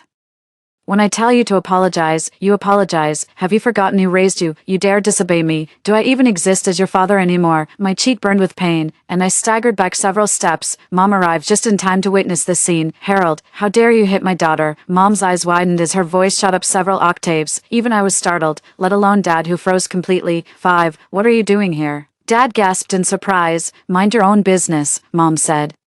I discreetly tucked my kid's smartwatch behind my back. After a long pause, Dad defended himself. "Nora bullied her classmate first. Of course I had to discipline her. That poor girl's being raised by a single mother who's already struggling enough as it is." Mom furrowed her brows without a word, pulling me close to examine me carefully as she asked what had happened. "Don't be afraid. Just tell the truth, no matter what it is. I'll believe you." At that moment, I nearly burst into tears. I sniffled and nodded vigorously. Tiffany just mocked my dad for being a janitor who couldn't afford her designer backpack, so I fired back that her mom was the mistress my father kept on the side. Even the homeroom teacher was mortified. Dad turned pale with shock. "What nonsense are you spouting, kid? No wonder she hit you." Mom noticed something was off. "Harold, why have I never seen you wear this outfit and shoes before? You're even wearing cologne and hair gel." The click of high heels echoed from outside. Sarah's laughter arrived before she did. "Harold, they're just kids. Don't be so harsh." Her awkward stance kept her from noticing my mom at first. She marched straight to my dad and planted a full French kiss without warning. The homeroom teacher never expected a simple parent-teacher conference to turn into a cheating scandal. Mom immediately slapped Harold twice across the face. This first slap is payback for Nora, and this second one is for me. Without waiting for Dad's explanation or apology, Mom grabbed my hand and stormed off the moment she finished speaking. This time, Mom was genuinely furious. Turns out my hopelessly romantic mother still has some principles and boundaries after all. That very night she returned. She cut off Grandma's medical funding, with money to spare. She immediately hired investigators to dig into Harold's affairs, only to discover he'd made millions last year. His first act with newfound wealth was tracking down his long-lost muse and her daughter, buying them a home and car to keep them close. Probably forgot which school I attended, which is how Tiffany accidentally became my desk mate. Mom's heart sank at the sight. I feared she might collapse from grief, but to my surprise, she wiped her tears and bounced back the next day. Still juggling 3 jobs with unshakable determination, I finally couldn't help but urge her to take a break. Now that we don't have to care for Grandma anymore, there's no rush to earn so much. Your health should come first. I'm terrified Mom might get lung cancer again from overworking. I can't bear the thought of losing her a second time. Mom pinched my cheek with a smile. "This time, I'm earning money for you. Don't worry, this won't last long. Once I save enough to open the shop." Things will get much easier. I couldn't persuade her, so I came back after school every day to help. Dad wasn't doing well over there. At first he was thrilled, feeling finally free, but by posing as a janitor and pretending to be poor, he missed out on several lucrative opportunities. Mom stopped covering Grandma's medical bills too, leaving him to foot the entire expense. On top of that, there was a mother-daughter duo burning through money like there's no tomorrow. Dad's bank account saw nothing but withdrawals with zero deposits coming in. Within 2 months, the financial strain became unbearable and regret set in. For the past 2 months, Tiffany has been competing with me at school at every turn. 6. If my mom bought me a new hair clip, Tiffany would show up with a more expensive one the very next day. When I got a limited edition pencil case from my mom, Tiffany started using a tiny LV purse as her pencil holder the following day. My dad bought this for me. Oh wait, I forgot. You don't have a dad anymore. I nodded. Yeah, you can have the janitor dad. Tiffany's face darkened as she screeched. You're just jealous. He's never been good to you, but he dotes on me, and he's not a janitor. He's the boss. Oh. I pulled out my report card. What a bummer. Another perfect score. Tiffany clamped her mouth shut resentfully, as if someone had grabbed her by the throat, robbing her of speech. Serves her right for always coming in last. Finally. 3 months after leaving home, Harold came to regret his decision. He secretly followed me to Mom's newly opened shop. After 3 months apart, Mom looked completely different, though still beautiful. The perpetual worry that used to crease her brows had vanished. Now she greets every customer with such warm, graceful smiles. It's like she's glowing with a soft filter. Harold stood there, utterly mesmerized. He remained rooted to the spot, silent, until his mother noticed him. The moment mirrored their first meeting, back when his mom worked part-time at a bubble tea shop, and he was still a college student on financial aid. Mom said he looked just like a pitiful stray puppy back then, and she couldn't help but buy him a cup of milk tea. After that, she often looked at him with pity and compassion, always feeling an irresistible urge to take care of him. Seeing the scene made my heart ache terribly. I was afraid Mom still had lingering feelings for him. Mom glanced at Harold and immediately looked away. Lucky, come here. Mom waved me over. A chubby little black dog with 4 white paws appeared before me. Oh, I exclaimed in delight as I scooped up the puppy. Where did you come from? Found it. Mom's bleeding heart acted up again. I quickly added, the only strays you can bring home are cats and dogs. Mom nodded emphatically. Absolutely right. We ignored Harold the whole time. But he just wouldn't give up. Wendy, Harold stammered. I regret it. You have no idea that mother and daughter clearly treated me like an ATM. Not a single day went by without them spending money. I'm under tremendous pressure now. My mom snapped impatiently. What exactly are you trying to say? Can you please help me? I've got this strong premonition. I dreamed I became a billionaire CEO. The only catch is I died before enjoying the fortune. But the dream felt so real I'm convinced it's prophetic. If you just take me back. If we could be like before, we're still legally married after all. I swear I'll stop pretending to be broke. I'll make you my executive wife. Mom burst into bitter laughter hearing Harold's grandiose monologue. How dare you say that? Mom turned and asked, tell me, how can someone be this shameless? A regular immediately chimed in, boss lady, so this is your ex who pretended to be broke. What was he thinking? Too cheap to spend on his own family. What a clueless idiot. Must have shit for brains. Haha. Oh, so that's him. Handsome face, but such trashy behavior. What a disgrace. Quite a few guests were drawn in. Someone began vividly recounting the scene, growing increasingly awkward. Harold turned and left amidst the crowd's laughter. Before leaving, he made sure to tell his mother firmly, I'll show you my determination. But before any determination could be shown, Tiffany slipped something into my drink after PE class. I went to take a sip of water when I noticed a strange smell coming from my bottle. I immediately reported it to my homeroom teacher, who helped me call the police. The police arrived and analyzed the water glass, confirming it had been laced with pesticide. Fingerprints on the cup identified Tiffany as the poisoner. Tiffany burst into tears, while Sarah wore an expression of regret. Why cry? You're under 14, even murder isn't illegal for you. What can they possibly do? The police truly couldn't touch Sarah or her daughter, even when she openly showed hostility toward me. There was nothing to be done but reprimand and educate her, but she never expected Harold to charge forward, swing his arm wide, and slap Sarah twice, hard, just to show off in front of my mom. 7. I told you, do whatever you want, but don't lay a finger on my woman or my daughter. Harold, you regret it, don't you? I knew you couldn't let them go, if I hadn't had my daughter poison them. I'd never have seen you wavering again. Sarah looked utterly shocked, wailing as she grappled with him while Tiffany sobbed uncontrollably nearby. The officers exchanged glances, stunned by what they just heard. The whole fiasco ended with Sarah facing criminal charges for inciting a minor to commit poisoning. Harold panicked upon learning Sarah was likely to be convicted. He blocked the shop entrance to plead for Sarah while Mom was working. "If you'd just forgive her, she won't go to jail. I'll do anything you ask." Enraged, Mom grabbed a broom and started hitting him. "That's your own daughter, you monster. She nearly killed her, and you're still defending her," Harold said with deep affection. "No matter what, she was once mine." My mother gave a bitter smile. "What about me? Do I deserve this?" In her past life, Mom toiled selflessly for the family, even letting pneumonia worsen into lung cancer to save money, yet Dad never said a word. Not only did he refuse to contribute a single penny, but he also used this matter to test me. I risked my body testing medications, yet under Sarah's twisted interpretation, he judged me as selling my dignity for money, letting rage consume me until it killed me. And now, he's still putting on this show of devotion. I find it utterly ironic. He probably doesn't know. To Sarah, he's just a rebound guy. Sarah's ex-husband was inherently violent, in and out of prison multiple times. In their past life, when Sarah's ex first came knocking, Harold had money to spare. He casually hired some bodyguards to beat him up and set him up to land back in prison. A decade later, Sarah's ex-husband was released from prison and ran over Harold with his car the very same day. Sarah, who always seemed devoted to Harold, turned around and signed a waiver of prosecution, then took his inheritance and made a glamorous reunion with her ex-husband. According to the timeline, Sarah's ex-husband should be released within the next month or two. This time around, Harold's broke, can't even afford bodyguards. With that thought, I whispered into Mom's ear. Though somewhat skeptical, Mom relayed my message to Harold as I'd asked. "All right, I'll forgive you on 2 conditions." Harold nodded confidently. "You have my word. First, divorce me. Second, take out an accident insurance policy with my daughter as the beneficiary." Clutching the insurance documents and divorce papers, Mom was glowing with vitality, yet she remained puzzled. "What's the point of insurance? Such a waste of money on him. I graduated from elementary school. On the day Mom took me out to celebrate, someone from the insurance company called her. "Are you Harold's family member? You previously purchased an accident insurance policy with coverage up to $10 million, correct? If you're available today, our claims adjuster can visit to discuss the details." Mom sounded surprised. "That's fine, but may I ask what happened?" "Here's what happened, Mr. Harold was in a car accident and passed away despite medical treatment." After hanging up, Mom looked shocked for a moment, but soon busied herself preparing food for the guests. In the afternoon, insurance investigators came by and conducted a series of inquiries. After ruling out any foul play by my mother to commit insurance fraud and confirming it was indeed an accident, they told us to just wait patiently for the compensation payout. Mom gave me a suspicious look. I rubbed my nose and said, "Tiffany mentioned her biological dad was violent, did time in prison, and is about to be released. Someone like that would definitely clash with my dad." The realization finally dawned on Mom.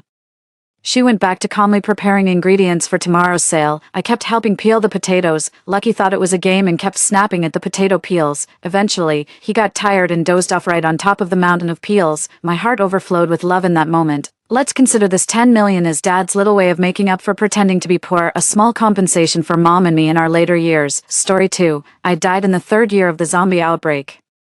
Scarcity of resources made survival extremely tough. My fiancé and best friend pushed me into a horde of zombies over an expired can of food. 1. Suddenly, I woke up and realized I had been given a second chance at life. I checked the date on my phone. There was still 1 month before the zombie outbreak. 2. I lived alone in a suburban villa left to me by my parents, though I usually stayed at my university dorm. On the day of the outbreak, my fiancé and my best friend happened to be at my villa. I have the tendency to hoard, driven by a mix of compulsive behavior and a knack for collecting, especially during sales when I would buy items in bulk if the price was right. In the cellar of my villa, I stored 20 bags of rice and flour, each weighing 100 kilos, 100 containers of 20 kilos of cooking oil, and several tons of purified water. I had purchased 4 or 5 huge freezers for the basement, all packed full with 200 kilos each of pork, beef, and lamb. Along with various types of frozen foods, the number of instant meals and snacks was countless, with dozens of boxes of instant noodles alone in various flavors. Exaggeration aside, I could have lived off these supplies for a lifetime if they never expired. The non-perishable items, such as various kinds of paper products, sanitary pads, blankets, clothing, and toiletries, filled an entire 20 square meter storage room. Seeing my stockpile, they were all incredibly surprised.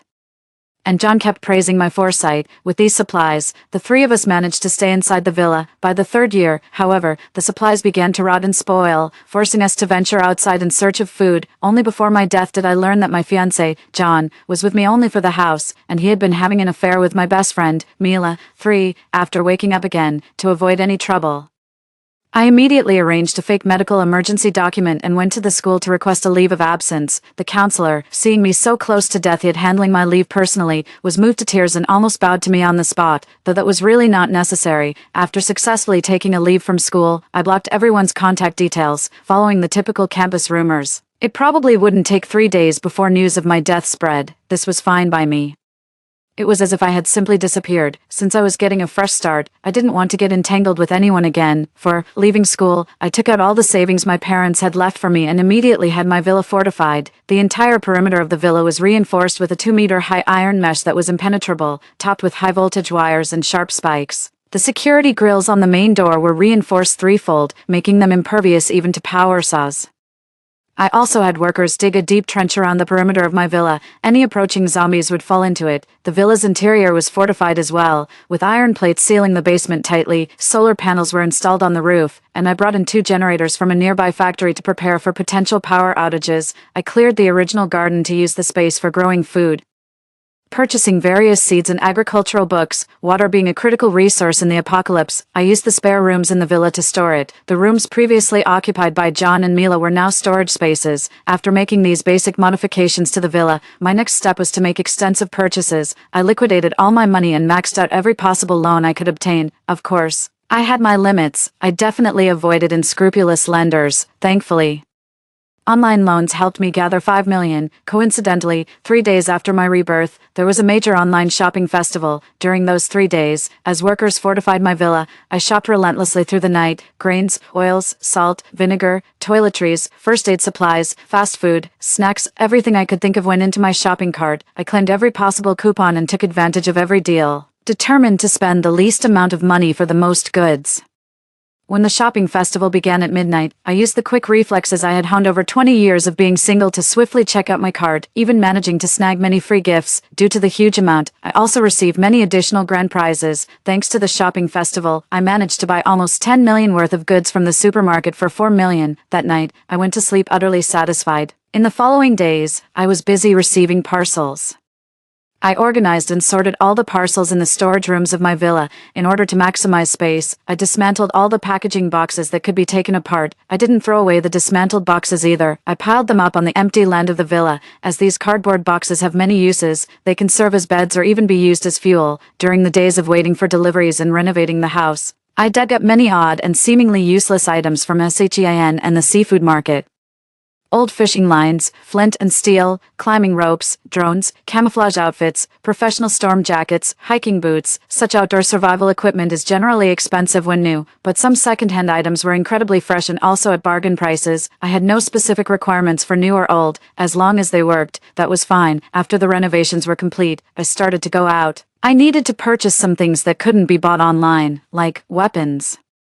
I had already bought baseball bats and Zwilling kitchen knives, but I was worried that frequent searches and purchases might alert the cyber police. I didn't want to waste precious time dealing with the police and explaining why I suddenly prepared so many supplies. In my country, it's always tough to get weapons. I put in a lot of effort, diving deep into whatever alley was needed. Eventually, I indeed found it, a black market. Weapons were expensive, and with the $1 million I had left, I couldn't really buy much. Moreover, the leader of the black market made me somewhat nervous. He was incredibly handsome, his rugged charm almost suffocating, and just his gaze made my calves tremble. I hastily bought 2 guns and 5 magazines of bullets, along with 2 knives, and just wanted to leave. But as I turned to leave, I heard, "Wait, give her 2 more grenades." Holding 2 grenades with a bewildered face, the man smoking a cigarette suddenly laughed. "Little girl, what are you buying these for?" I kept my head down and didn't make a sound. He asked again, "Do you know how to use them?" I softly replied, "I've seen them used on TV." He scoffed. All right, having bought the weapons, I felt happy, but when I returned to the villa, I saw people that annoyed me. John and Mila were at the entrance of my villa, and I saw him actually using a crowbar on my door. I was almost furious enough to rush over. That was a door I spent 100,000 on. The zombies haven't even arrived yet, and if you dare break it, I'll shoot you right away. With a gun in hand, my spine was incredibly stiff. I caught them red-handed trying to pick the lock, and there was a moment of awkwardness. But soon John urgently accused me. "Josephine, I heard from the counselor that you were critically ill with brain cancer. Why didn't you tell me?" Mila added. "Yeah, Josephine, why did you block us? Do you know how worried we were?" They stood as if on a moral high ground. As if under a halo of sanctity, as if I really had brain cancer. If it weren't for the figurative cancer in my brain, why would I have supported these two ingrates for 3 years in my past life? Now they were so anxious, but did they really think I couldn't see the excitement in their eyes? I have no heirs, and if I died, they could take over my villa, unfortunately, with just a week until the apocalypse. Every second was critical. I didn't have time to deal with them. I needed to get inside. But then I heard John's strange voice from behind. "Josephine, why did you make the house look like this?" My heart suddenly skipped a beat. Maybe she's afraid she borrowed from loan sharks and couldn't pay back, so she'd be chopped up. A cool voice rang in my ear, and this time, it wasn't just my heart skipping a beat, it nearly stopped outright. It turned out to be that notorious gang leader, Jonathan, just as I thought. "This young lady here disappeared off the face of the earth after borrowing money from us." One of his lackeys pointed at me and shouted. John and Mila looked puzzled. "Josephine, what's this about? You took out a high-interest loan." Seeing their anxious faces, one might think I had meddled with their life savings. I made up a story on the spot. I was sick, and I used all the money for medical expenses. I didn't want to mortgage the house my parents left me. So I borrowed $5 million with high interest for the treatment. $5 million. John and Mila were shocked, but before they could say anything, the gang leader clicked his tongue impatiently. His presence was overwhelming. In an instant, John, Mila, and I obediently lined up like 3 little chicks, almost bowing and greeting him as uncle. "Can you two help her pay back the money?" he asked. John and Mila shook their heads with a complex expression. The gang leader scoffed. "Then why don't you scram? Want to end up maimed like her?" John and Mila slinked away dejectedly, leaving me standing alone in the wind, fragile as a chick. "Josephine, debtor number 001, you owe us $500,000 with compound interest of 10%. Today is the repayment day." "Well, young lady, using my money to buy weapons from me, and now it's time to pay up," the gang leader said, holding a cigarette and a ledger, ready to collect the debt on the spot. I swear I never took out such a ruthless loan, and I suspected the gang leader was mocking me, but I dared not utter a word. With less than a week until the zombie outbreak, aside from the live poultry and seafood I had ordered, only the water recycling system had yet to arrive. Calculating my finances, I felt a chill of desolation. I had budgeted too tightly, not to mention 50,000. I couldn't even come up with 500. I pulled a hand grenade from my pocket. "Big brother, would this work as payment?" The gang leader glanced at the grenade in my arms. "Using the very thing I gave you to settle your debt." "Josephine, you're really something," I replied modestly. "It works, right? Who else did you borrow from?" "I don't remember." The gang leader chuckled again. "Wow, you're really something, in the end." The gang leader didn't get his money. When he left, he even left behind 2 buckets of red paint, claiming they were too heavy to carry. According to his underling, red paint is a standard issue for their debt collection trips. It's just that they had never seen a villa fortified like a bunker, already disgraceful enough without needing a splash of paint. Looking at my postmodern Chinese-style villa, I scoffed as coolly as the gang leader. "Cut it out, what do they know?"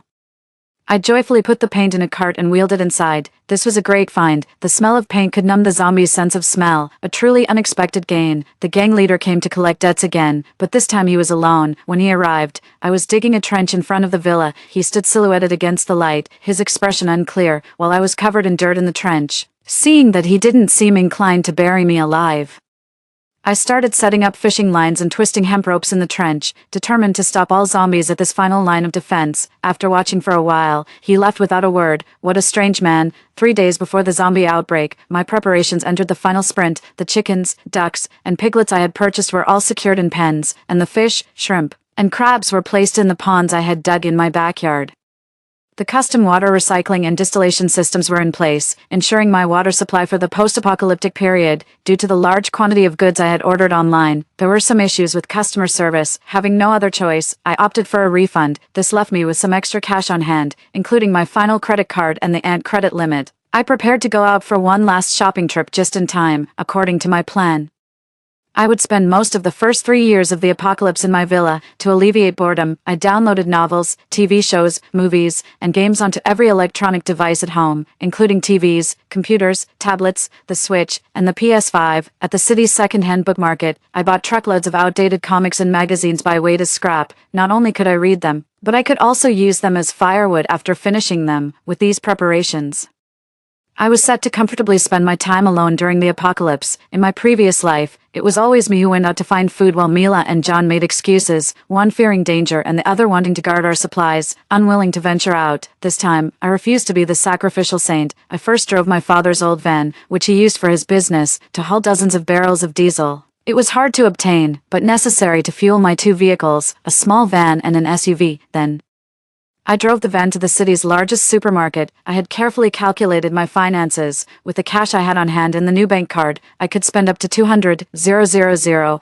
I intended to spend it all. I posed as a merchant stocking up for a small supermarket and checked for any gaps in the supplies I had already hoarded. My focus this time was on perishable green vegetables. I planned to half refrigerate them and half turn them into pickles. The spoiled ones could still be used to feed my chickens, ducks, and geese. At the supermarket, the junior manager was thrilled to have a customer like me boosting his KPIs. He even kindly assigned a tall and strong loader to help me, but the moment I saw the loader, I fell silent for a second as a familiar scent hit me. It was Black Boss again. This was no ordinary helper. The manager had handed me a real headache. His sharp glance carried a warning, as if to say, "Speak out of turn, and you're dead." Black Boss actually helped me move the supplies.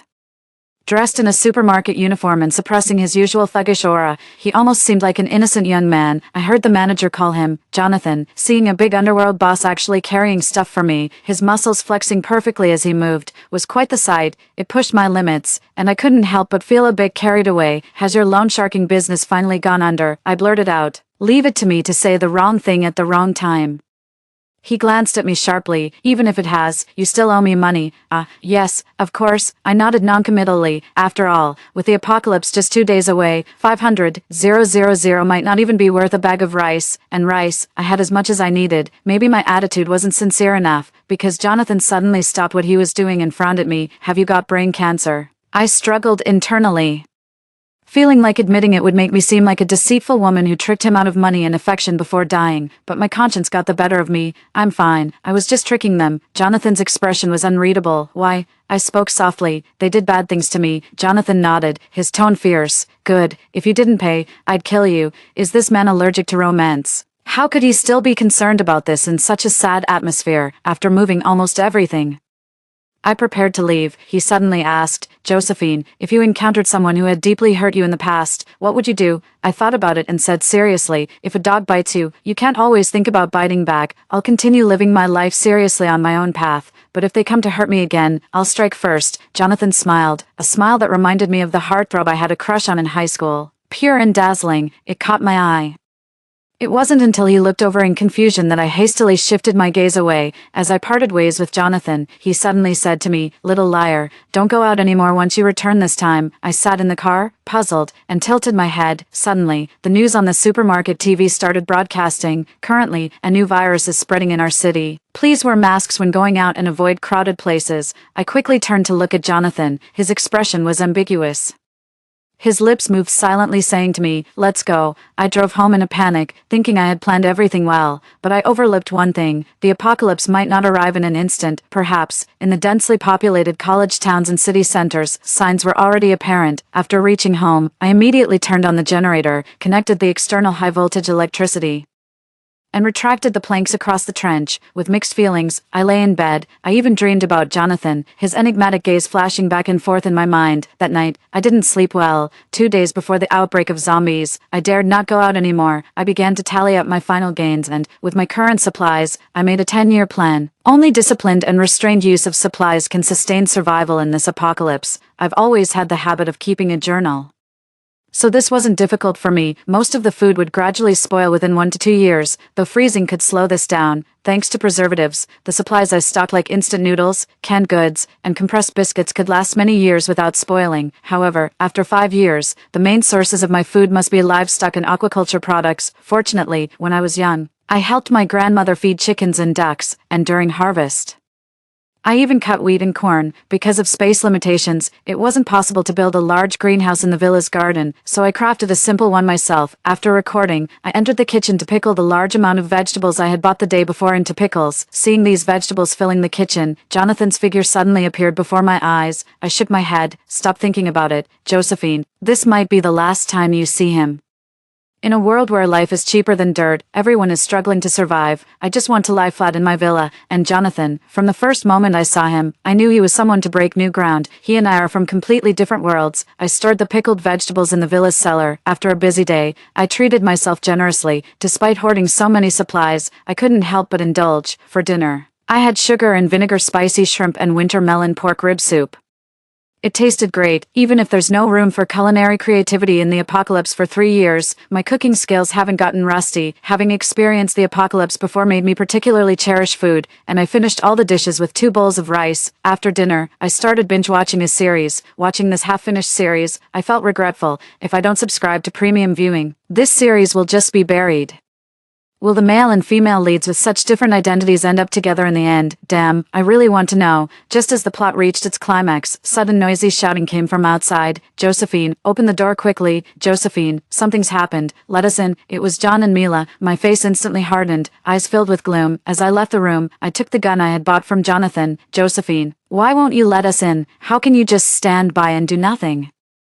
Do you know something? And your villa, why has it suddenly turned out like this? Through the thick door, I could distinctly sense the ominous tone and resentment in his voice. The questions Jonathan had asked me earlier came to mind. I had always been worried about attracting police attention, but now, I thought, it was time. The door I had custom-made consisted of 3 layers. The outermost was a stainless steel security gate. The second layer was an electrified wire mesh, and the innermost was the actual door itself. I suddenly opened the door, and the calculations and cunning still visible on John and Mila's faces hadn't had time to disappear. They had many wounds on their bodies, and I was quite satisfied with the results of the traps I had set. Upon seeing me, they stiffened for a moment, then quickly put on ingratiating smiles. I responded with a smile too, then raised the gun in my hand. Bang! It was merely an exclamation, but it was enough to terrify John and Mila. John even screamed and hid behind Mila. Seeing their pathetic state suddenly made it all seem so pointless. Did I really want to stain my hands with the blood of such despicable people? I chose to reconcile with myself. Consider me a saint then. Ignoring their horrified faces, I closed the door and left. That night, I slept unusually soundly. However, in the middle of the night, I thought I heard some noises, but when I got up to check the next day, I found nothing. Today marks the day when the zombie apocalypse broke out in my past life. I spent the entire day in front of the TV, watching as each station that had been operating normally either turned into a news broadcast or just static. The world seemed to change in an instant. In the evening, I turned on the serialized TV show I had been watching the day before, but as expected, there was no new episode. At that moment, while I felt a sense of finality, there was also a tinge of regret. My solitary life in the apocalypse officially began. My villa is located in a remote area where zombies seldom appeared in my past life, and with my preparations this time, I haven't even seen a zombie yet. The occasional passing vehicle and the roar of its engine sometimes made me tense. In the apocalypse, the malevolence of human hearts can be even more terrifying than zombies. I suddenly realized there was a small problem with the chickens and ducks I had bought. Looking at several of them that kept eating but wouldn't grow, I fell silent. I thought, maybe I should just eat them today. It's no good them eating without growing. No family can sustain such a loss. However, considering the rarity of live poultry, I carefully searched the internet, which, though largely abandoned early in the apocalypse, still had some sites functioning. After some searching, I discovered that among my batch of meat chickens and ducks, there were 2 Rouen ducks and 2 Cornish chickens mixed in. I wondered, could they have been caught by mistake during an attempted escape? The night I decided to eat those few non-growing birds, as I was sharpening my knife, they each laid an egg. Hesitating for a moment, and marveling at the greatness of life and the survival instinct of animals, I put down the cleaver and took out the egg incubator I had purchased in advance. I became fascinated with incubating eggs every morning. As soon as I woke up, I couldn't help but check on those 2 eggs. A week later, I placed the eggs under a light to inspect them. Seeing the faintly beating hearts and the growing blood vessels inside, my eyes welled up with tears. In the apocalypse, new life always brings joy. 32. In the following days, I became a diligent chicken mother. The hatching conditions and times for the looting chickens and cold ducks differ significantly. Looting chickens take 16 days, whereas cold ducks need 26 days and require higher air humidity than chickens. Daily, I meticulously recorded the conditions of these 2 eggs. Half a month passed in the blink of an eye. This morning, I checked on my eggs as usual. The looting chicken's egg was due to hatch, but there was no sign of activity, worried it might suffocate. I carefully made a small hole in the shell with tweezers. I spent the entire day crouched beside it, even skipping meals. When I finally saw the tiny beak of the looting chicken poking through the hole I had made, I couldn't help but cry tears of joy. 33. The little looting chicken was born, and I named it Reserve Grain No. 1. I brought its mother to see her, but she was too engrossed in her love affairs and had no interest in parenting. She glanced at it pretentiously, paid another egg as a protection fee, and then flapped her wings and left. Looking at Reserve Grain No. 1 and a fresh, still warm egg in my hand, I gritted my teeth and thought, today, I'll raid your homes. 34. Eventually, I marked the new egg and placed it in the incubator. After checking on the still early cold duck, I went out to water the fruits and vegetables in my garden. Midway, I suddenly heard the call of a zombie outside. I was immediately alert. It was a living, moving zombie. This might be the first zombie I've seen since the apocalypse began, and it oddly excited me. I opened the inner door, and seeing the limping, armless, legless zombie outside, I felt a strange sense of familiarity. Living alone for so long, even a zombie seemed attractive, but once the novelty wore off, I quickly went back inside to grab my large machete, 35. Strangely, when I returned, the zombie had vanished. Puzzled, I wondered if it had wandered off elsewhere. Peeking around and seeing no trace of that zombie, I reluctantly put down the knife. Though I was itching for some action, I clearly preferred my laid-back lifestyle. 36. The looting chicken grew quickly, becoming independent in less than a week. She was a playful girl, joyfully running around the house and leaving little piles of poop as her signature on the day the cold duck was due to hatch. Its process proved much more challenging than that of the looting chicken, thankfully. My experience helped, and although it was a harrowing process, I successfully ended up with a large, unrelated, and different species son. 37. Recently, a very real problem has presented itself. Sitting solemnly in my vegetable garden, I watched the main culprits forming groups and causing trouble. Nearly 2 months since the birth of reserve grain No. 1, and looting chickens mature in just a month and a half. Considering the daily offerings from the initial looting chicken, I now had nearly 30 chickens, which would soon contribute to my flock at the rate of 1 egg per day. Sighing, I forced myself to stop this dreadful calculation. Just as I was worrying about how to manage the chicks I had hatched myself, I suddenly heard from outside. Hello, money robbery loan, here to rob your money, debtor 001. When will you repay? 38. I swiftly turned around, suppressing the surprise in my heart, and asked, who? The person outside was clearly impatient, and I could almost picture him sneering with a cigarette in his mouth. Your creditor. I opened the small window in the door, peering through the layers of wire mesh at the person outside. Perhaps my incredulous stare was too dumbfounded, as he couldn't help but laugh. Blinded for a moment, my expression grew even more foolish. 39. Jonathan pulled out his ledger. Debtor 001, Josephine. Currently 3 installments overdue, with compound interest. You owe a total of 200,000 this period. Seeing the complexity on my face, he raised an eyebrow. Is there a problem? I replied. I might look foolish to you, but I'm not blind. With a wild gesture, he flashed the empty ledger at me. Jonathan sneered. So, you're not paying? I nodded earnestly. I don't have the money. Just then, a looting chicken scurried over my foot, leaving a dollop of droppings on my shoe, driven by desperation. I grabbed the chick and passed it through the small window towards Jonathan.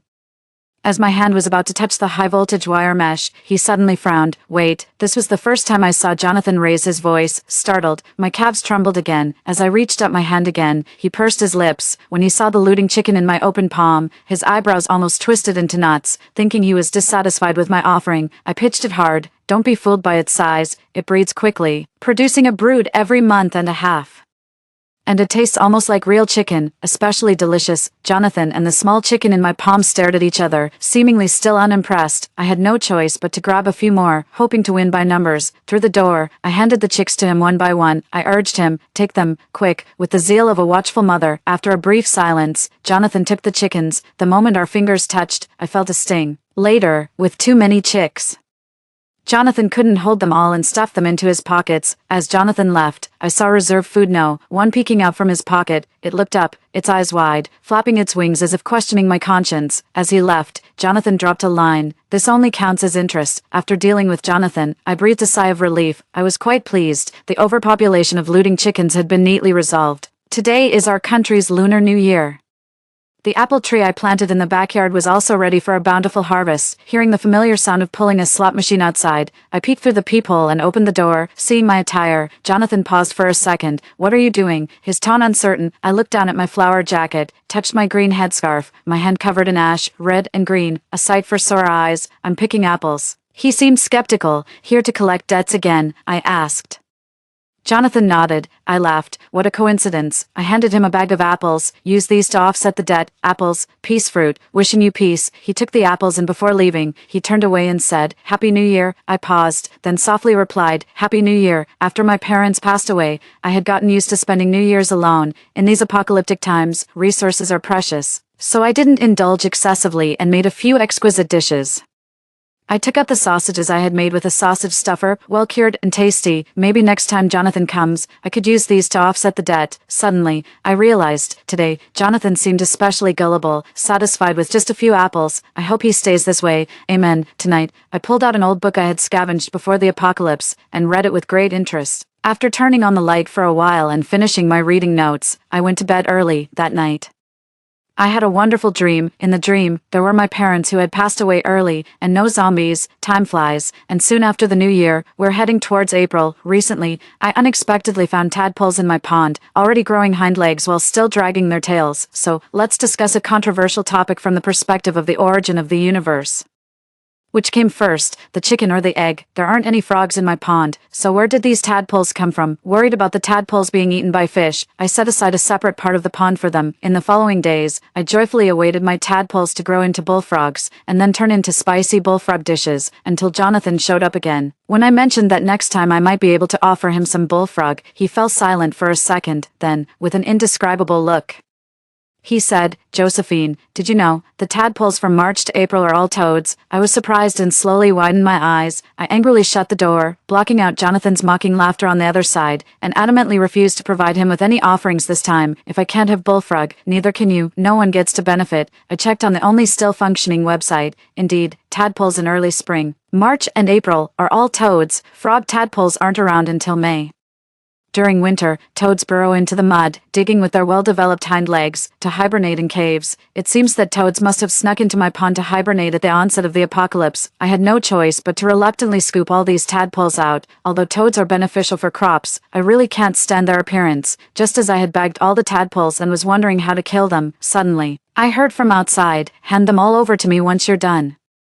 I'll let you off easy this time, consider it interest." It was Jonathan, and he hadn't left yet. When I handed him the bag, I curiously asked, "What are you going to do with these tadpoles?" He smiled, "Raise them and then go eat some swan meat." He always looked good, but even more so when smiling. Suddenly, I found myself looking forward to his next visit to collect debts. Recently, I've noticed an increase in zombies. This is abnormal, as it usually took up to the third year in the previous world for such an increase. If zombies are increasing even in my remote location, I wonder what it's like in the cities. Using a telescope, I checked the nearby area and, after confirming there were no abnormalities, I quickly took up my machete and killed all the zombies loitering near my villa. This wasn't difficult for me. After my parents passed away, I took up freestyle fighting, not to brag, but in our community, I'm undefeated in the 52 kilograms category. When Jonathan arrived, he just so happened to witness me chopping off the last zombie's head. Much like chopping vegetables, the head fell to the ground, bouncing a couple of times and scattering brain matter along the way. Jonathan and I, almost in sync, watched the bouncy head and subtly nodded with its rhythm. Aware of Jonathan's gaze, I sheepishly smiled,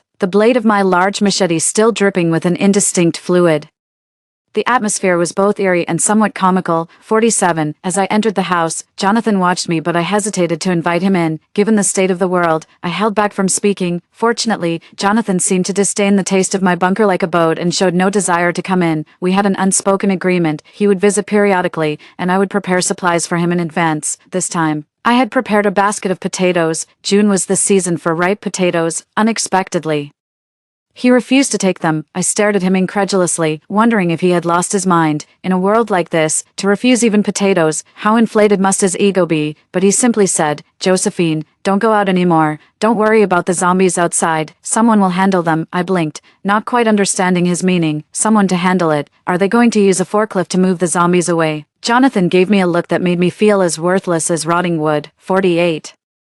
Jonathan left, and the words he spoke as he departed left me feeling anxious and unsettled. Anxiety made it hard for me to sit still, and I regretted just watching him go without saying anything. Back at the villa, I moved through each room, repeatedly checking my supplies as if that could somehow make me feel secure. 49. Over the following days, the intervals between Jonathan's visits grew longer. Sometimes I had to replace the supplies I had prepared due to the risk of them rotting or spoiling from the prolonged wait. Then, after 3 months without a sign of him, I had fully returned to my solitary life. I no longer needed to worry about supplies. The fruits and vegetables I had planted were maturing in an orderly fashion, and my stock of supplies was starting to grow, like a tireless squirrel. I began to store the surplus food by various means, preparing for the second winter since the apocalypse began. 50. Living alone was terribly lonely. Even with the scarcity of resources in this post-apocalyptic world, I couldn't help but keep a pet. It was a cord duck I had hatched early on, which I named Dada. Every morning, Dada would peck me awake by my bed. The way its little green eyes looked at me reminded me of how you urged me to meet deadlines. Cord ducks don't eat much. As an adult, it only needed 3 meals a day.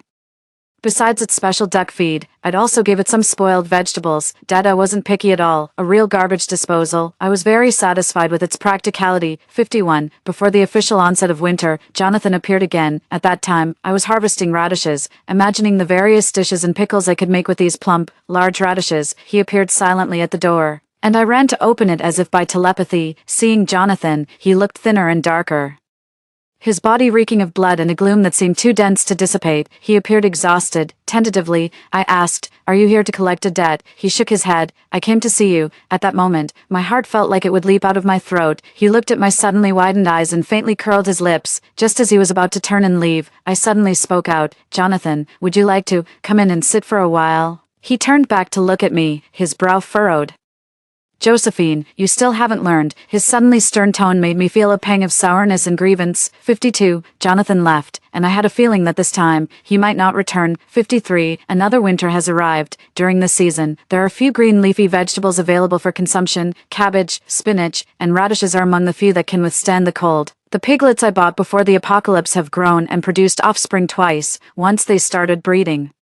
It became uncontrollable and my garden gradually became crowded. Furthermore, the smell was overwhelming, leaving my head buzzing all day. Eventually, due to limited space, I decided to turn to my pigsty. It's not easy to slaughter a pig on my own. The boar, which I had fattened, was heavy. After tying it up, I stepped on its head to hold it down, with a swift motion of my hand. The knife fell, ending its life. I butchered the whole pig, cleaned it, and stored the different parts separately. This task was not easy for me, as an adult boar of about a year-old weighed around 400 to 500 kilograms, not to mention the pork, just the offal weighed about 50 pounds. The smell was so strong, even zombies would shake their heads at it. After 2 days of continuous work, I finally finished processing the entire pig. When everything was done, I realized I had subconsciously set aside a portion. I looked at the extra 50 pounds of pork and offal I had reserved and fell silent for a moment. Then, I stored them separately in the freezer. 54. As the new year approached, I selected a perfectly shaped piece of pork belly and large intestines to prepare for roasting. I used the remaining good meat to make many dumplings, with fillings of pork and green onions, pork and cabbage, and pork with pickled vegetables. I made the dough and rolled out the skins myself, crafting each dumpling to look like an ingot, plump and drool-worthy. For the new year, fried food was a must. I enjoyed eating stuffed eggplant and lotus root, as well as crispy pork. I took the eggplants I had grown last summer from the freezer. It was hard to part with the lotus roots, as aquatic plants like these require stringent growing conditions. Eating a bit meant having less. When all was prepared and I looked back, I realized I had prepared more this year compared to the last. 55. With the growls of wandering zombies outside the villa, the new year quietly arrived. Even though I was alone in the villa, I could sense that the spread of zombies this time was more severe than before. I didn't know what was happening outside, but I hoped the zombie horde wouldn't reach my villa. Beyond that, I was powerless. This new year, due to the turbulent times, I couldn't feel a trace of joy. After finishing the New Year's Eve dinner alone and cleaning up the leftover food, I opened a new book. Just like last year, the book remained on its title page until night fell completely. Suddenly, a familiar roaring sound came from outside, and I dropped the book and ran outside, my face showing belated joy. 56. Just as I stepped outside, I suddenly paused. Frowning, I turned around to grab my binoculars to look outside, only to see that the person in the vehicle was not Jonathan. I immediately pulled up the high-voltage electric gate of the entire villa. To save electricity, the villa's lights were off, and I observed the people in the car from the shadows with my binoculars. He looked somewhat familiar. He was the underling who had come with Jonathan to collect debts before. He was the one who had grunted as he carried down those 2 buckets of red paint. Seeing him get out of the car, I cocked my handgun. 57. Surprisingly, after getting out of the car, he did not approach my villa. Instead, he raised his hands high. When he opened his palms, I saw a slick, shiny little chicken inside, holding its head high. It looked disdainfully at the foolish humans around it, clearly having been pampered regularly. The food seems to be pretty good, considering that there might not be a third person in the world capable of doing something as bizarre as raising ruddy chickens in the apocalypse. I opened the gate, separated by the high-voltage wire fence. I found myself staring eye to eye with this younger brother. He said his name was Joseph and that he was a confidant of Jonathan. Then, he showed me the token that Jonathan had sent with him, a ruddy chicken, an apple, a tomato, and a toad. It turns out Jonathan actually managed to raise those tadpoles. After showing them, he carefully packed the items back into the bag as if they were treasures. I was somewhat eager to find out why Jonathan had sent Joseph, but then Joseph did something that completely stunned me. He pulled out a blank ledger that had always been in Jonathan's possession, a ledger very familiar to me. Right before my eyes, he tore it into pieces, as if he was severely cutting the already thin thread of connection between Jonathan and me. Then, he looked up seriously and said, Jonathan's exact words, debtor number 001, Josephine, your debts are fully paid off. From now on, there are no ties left, after that. Without caring about my dumbstruck expression, he turned and left. Seeing him about to leave, I lost my composure and forgot about the electric fence as I started to chase after him. Joseph turned his head in fright and said, slow down. I was puzzled how he knew the layout of my house. Last time, when I was supposed to deliver something to Jonathan, he had reacted similarly. Suddenly, countless pieces of information flashed through my mind. I asked him, where is Jonathan? Joseph pursed his lips. A sorrowful look on his face. Jonathan, he's dead. I was silent for a couple of seconds, my tone complex. Do you think I'm a fool? He seemed to murmur, not a fool, just naive. I went, and said word by word, I don't believe what you're saying. Joseph clenched his teeth. It's true, Josephine, Jonathan is dead. Stop waiting for him. As he spoke, Joseph leapt as if he was about to run as if chased by a dog.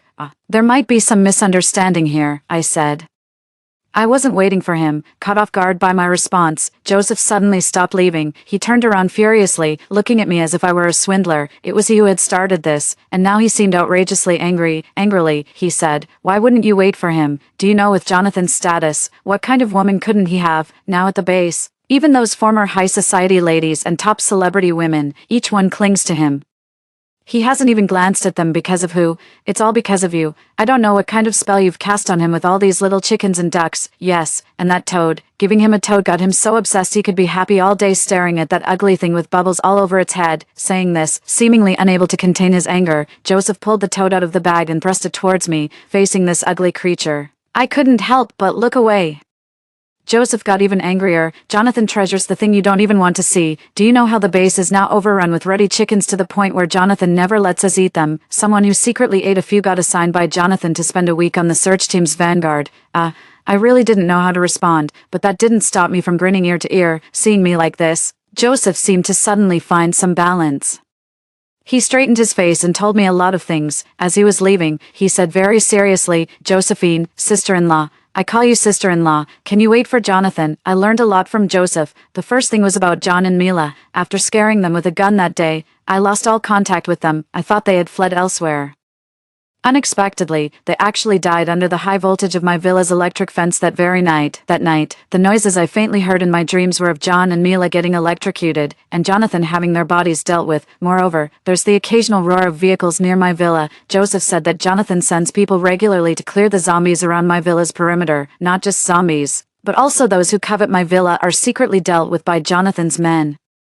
Furthermore, I had never really taken out any high-interest loans. All of this, since I entered the black market, was nothing but a calculated excuse by Jonathan. Suddenly, many details I had previously ignored flashed through my mind. When I was looking for the black market, it seemed like someone was already there, guiding me step by step. Whenever I needed diesel, I would coincidentally get it. The various equipment I picked up cheaply at the seafood market all came from official channels. Also, in my previous life, when I went out alone to find food, I always felt a presence, a barely visible gaze watching over me. I don't know if these things were connected, but I want to ask Jonathan face to face for clarity. This year's winter was exceptionally cold and long. I used 3 times more firewood and electricity than last year and added several layers to my greenhouse for crops and poultry. Despite this, my poultry and plants still suffered some damage.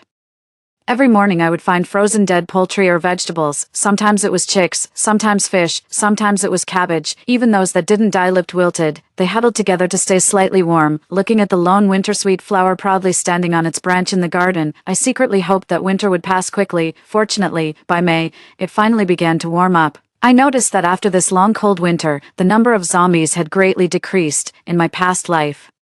When I died, experts had not yet figured out the principle behind the formation of zombies, but during 3 years of fighting zombies, people had gained some experience. Cold and darkness slowed down the zombies' movements, and the cold dulled their sense of smell. It was speculated, after an extreme and prolonged cold, the zombies might extinguish themselves, and the zombie virus would remain buried under the deep snow of that harsh winter. By then, People could look forward to a spring full of blooming flowers. I was somewhat hopeful. What I didn't wait for in my previous life might arrive in this one. After a long harsh winter, my vegetable garden, which I had painstakingly maintained for over a year, was almost destroyed. Fortunately, I had purchased a large quantity of seeds in advance, after shoveling out the completely frozen roots. I started a new round of planting before summer arrived. It was a daunting task, and it took me 4 whole days to complete. Due to the harsh winter, the entire seasonal pattern was disrupted, and I could only rely on my experience to plant the seeds of the corresponding season. After planting, time seemed to relax. I moved a lounge chair into the yard. While reading a book, I quietly waited for the new sprouts to emerge. 64. Lately, I've been hearing loud explosions coming from the center of the city for several days in a row. I'm far too distant from there, and even repeated attempts with a telescope didn't help as buildings blocked my view. While organizing the warehouse, I stumbled upon a drone I had picked up from a seafood market a long time ago. I tried to operate it, but it wouldn't work as the battery was depleted. After rummaging through, I found its charger. As it charged, I held my breath, feeling somewhat anxious. Seeing it fully charged and functioning properly brought a smile to my face. 65. I'm all thumbs with gadgets. I remember when I first got my driver's license, my driving instructor earnestly told me, "Josephine, after you get your license, lock it up in a safe. For the sake of humanity, never take it out again." The drone was shaky and hesitant as it took off in my hands. After several erratic spins and dives, it managed to decapitate half the head of a passing zombie, finally moving in a straight line. The drone's maximum control range is 7 kilometers.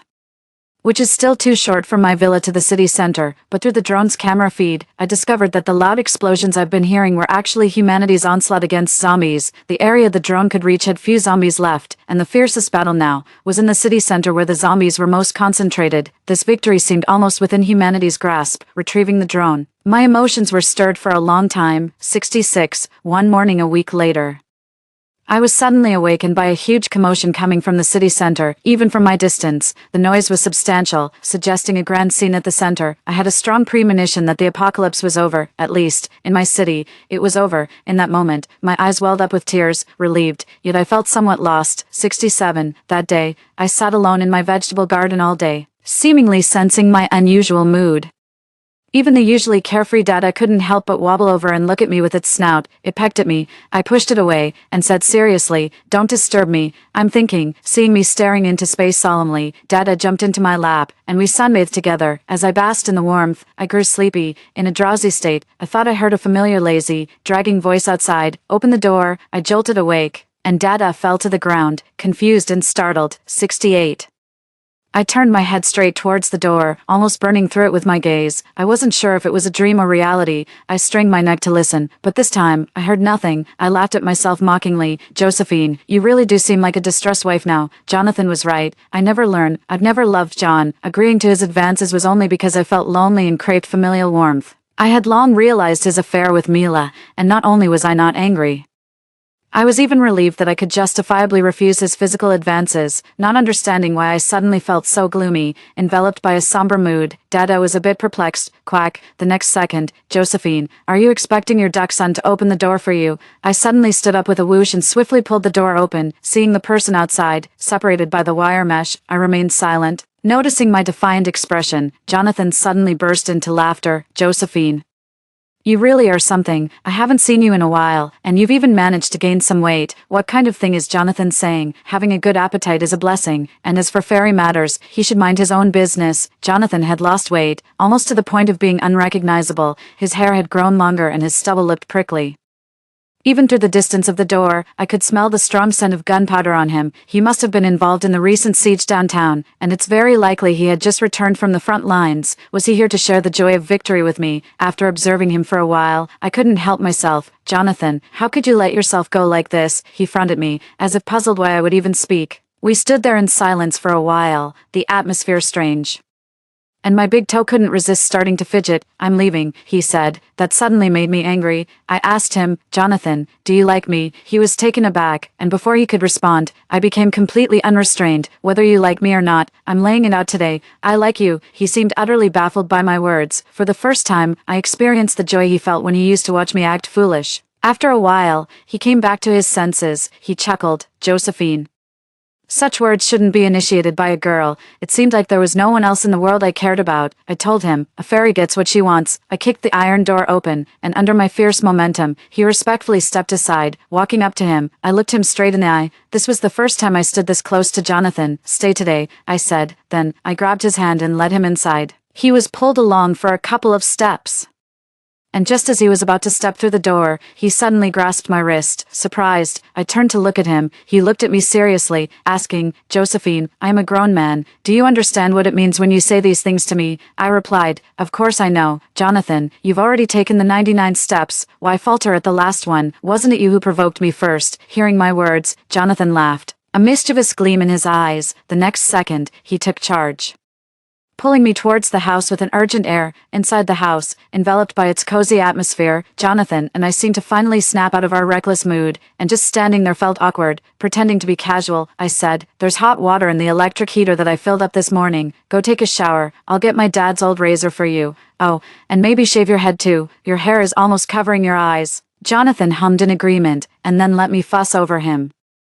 Considering my limited skills as a barber, I simply gave Jonathan a buzz cut. In the mirror, I saw Jonathan sitting. I stood there. He kept staring at me, his gaze so intense that my hand, which was touching his hair, couldn't stop trembling. In this life, I didn't have many men's clothes on hand, so I gave Jonathan a simple white t-shirt and sweatpants. You go shower first. I'll cook for us. I fished a trout and some shrimps from the pond, took out some stored vegetables from the cold room, and grabbed the pork that was left from yesterday's cooking. I cooked sweet and sour fish, blanched shrimp, scrambled eggs with tomatoes, and cabbage-wrapped pork. I also caught a couple of chickens and stewed a bowl of chicken soup. Halfway through cooking, Jonathan finished his shower. Out of the corner of my eye, I saw him wearing the clothes I gave him, arms crossed and head tilted, leaning casually against the kitchen door frame. He was watching me the whole time, distracted. I accidentally added an extra spoonful of salt. The rice bubbled merrily as it cooked, and when it was time to let it simmer, I served the chicken soup, prepared the blanched shrimp with dipping sauce, and added scallions, ginger, garlic, 2 spoons of soy sauce, a spoon of steamed fish soy sauce, half a spoon of rice vinegar, and half a spoon of sesame oil into a bowl. I then topped it with hot oil, tiny millet peppers, and green onions, and mixed everything well, I softly announced. Dinner's ready. Jonathan naturally came over and began serving the dishes I had prepared. When I took out the 2 bowls of rice, he was already sitting there waiting for me. At that moment, I felt as if Jonathan was touched by the mundane joys of human life. After eating, Jonathan told me his story. He spoke of a man who grew up in the mud, working his way up to be a minor leader in the black market. Then, the apocalypse arrived. This minor leader, along with the black market boss, established a base. The base was in chaos, its inhabitants barely more alive than dead. Violence and the trading of lives were rampant here. Human life was cheaper than dirt. Women would sell themselves for a loaf of bread. Men would betray their wives and children, and friends and family would stab each other in the back when weighed down by extreme distress. The minor leader would sneak to a deserted area nearby to smoke during his supply runs. One day, a girl appeared in this forsaken place. She always went out alone to gather supplies, hurried and vigilant. It's worth mentioning that her driving skills were consistently terrible, sometimes so bad that the minor leader couldn't help but worry for her. Eventually, the minor leader discovered she lived with another man and woman. She looked after them like a mother, but the couple had an affair whenever she was away. The minor leader realized his interest in the girl had grown beyond mere curiosity in such chaotic times. A man of his humble origins didn't deserve to entertain thoughts of love. His heart was moved, yet he withdrew it. One day, as usual, he went out for supplies, but he felt a constant twitch in his right eyelid. Instinctively sensing danger, he thought perhaps his end was near. Always prepared for the worst, he didn't expect to see the girl pushed defenselessly into a horde of zombies. In a moment of madness, he turned his gun, meant for the zombies, towards the deceitful couple, and in an instant, he was completely overwhelmed by the zombie horde. Later, I asked him, Jonathan, why didn't you come to find me from the start? He replied, Josephine, a nation must exist before a home can. In this life, I wanted to build a home for you, and 10 days before the zombie outbreak, I won the lottery and received 300 million yuan. I bought an abandoned prison in City X and transformed it into a Grade S biochemical defense base. I also stocked up on a large amount of food and water, preparing to lead a laid-back life. But could I really afford to be laid back? In a world where human order was lost and chaos reigned, guarding a large stash of supplies made me a prime target. In reality, the most terrifying things in a post-apocalyptic world aren't the zombies, it's human nature, and that's secret. The decaying corpses with blood-red eyes and foul drool charged at me from all directions. Densely packed with no end in sight, I knew there was no way back.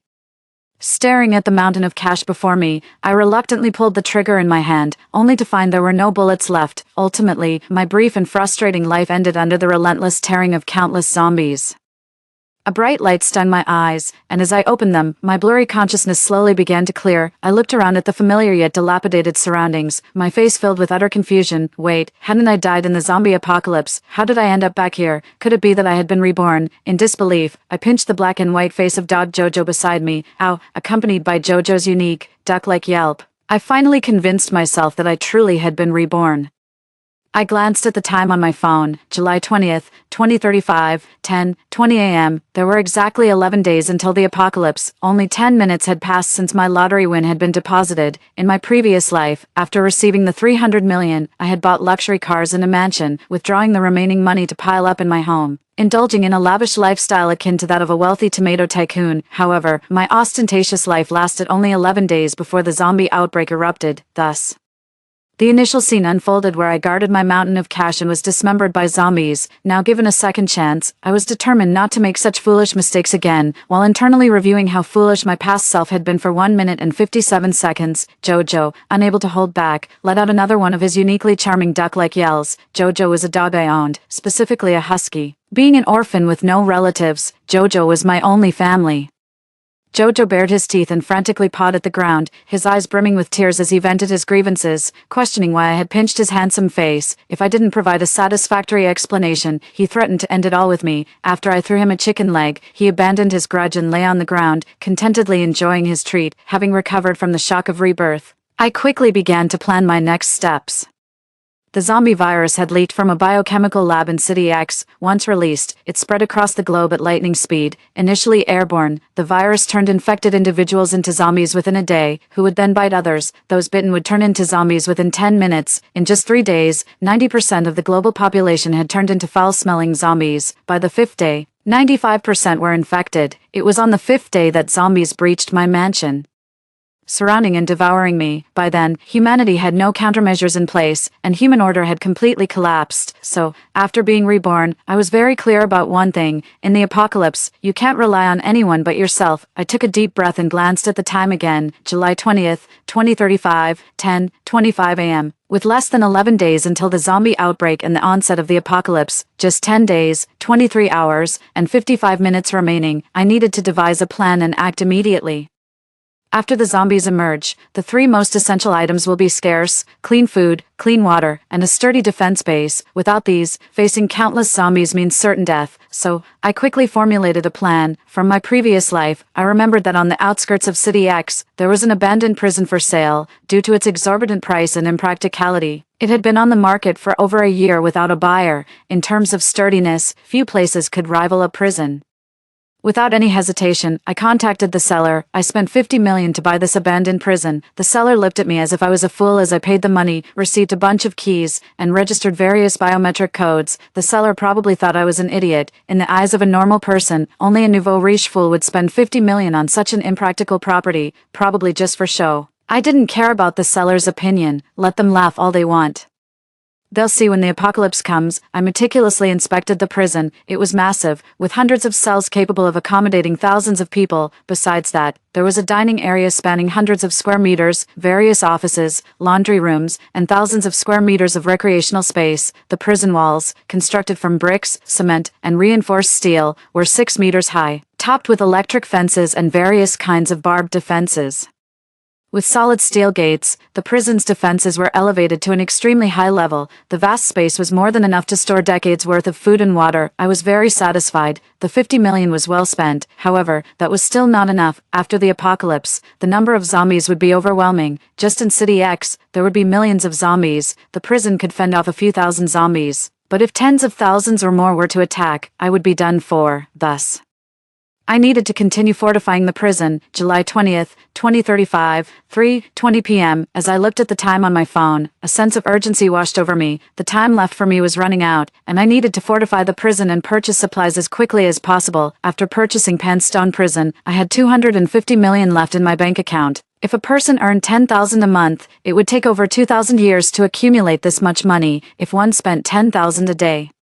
It would still last nearly 70 years. Such a vast fortune allowed me to use my imagination to equip my apocalypse fortress. I glanced at the time again, July 20th, 2035, 7:20 p.m. At 3:21:59 p.m., the countdown to the apocalypse showed just 10 days, 18 hours, 59 minutes, and 1 second remaining. An overwhelming sense of urgency rushed through my mind. I hesitated no more, powering up my computer and logging onto a major online marketplace to begin a frantic shopping spree. Firstly, I purchased 3,000 tons of cement, 5,000 tons of granite, and 1,000 tons of steel bars. Given the massive volume of my order, the seller offered a substantial discount, totaling a cost of $5 million. My plan was to fortify the perimeter of Panrock Prison with an additional wall, 2 meters thick and 10 meters high, reinforced with steel bars, layered with granite, and solidified with poured cement. Furthermore, I intended to dig a trench between the two walls, 10 meters deep and 5 meters wide, filling it with 2 meters of cement and embedding steel blades throughout, then electrifying the entire setup. This defensive structure, provided I neither ventured recklessly outside nor opened the gates, should hold off tens of thousands of zombies. Right, some might say I'm afraid of death, and they would be right. I am, having survived an apocalypse once, surrounded, torn apart, and devoured by countless zombies.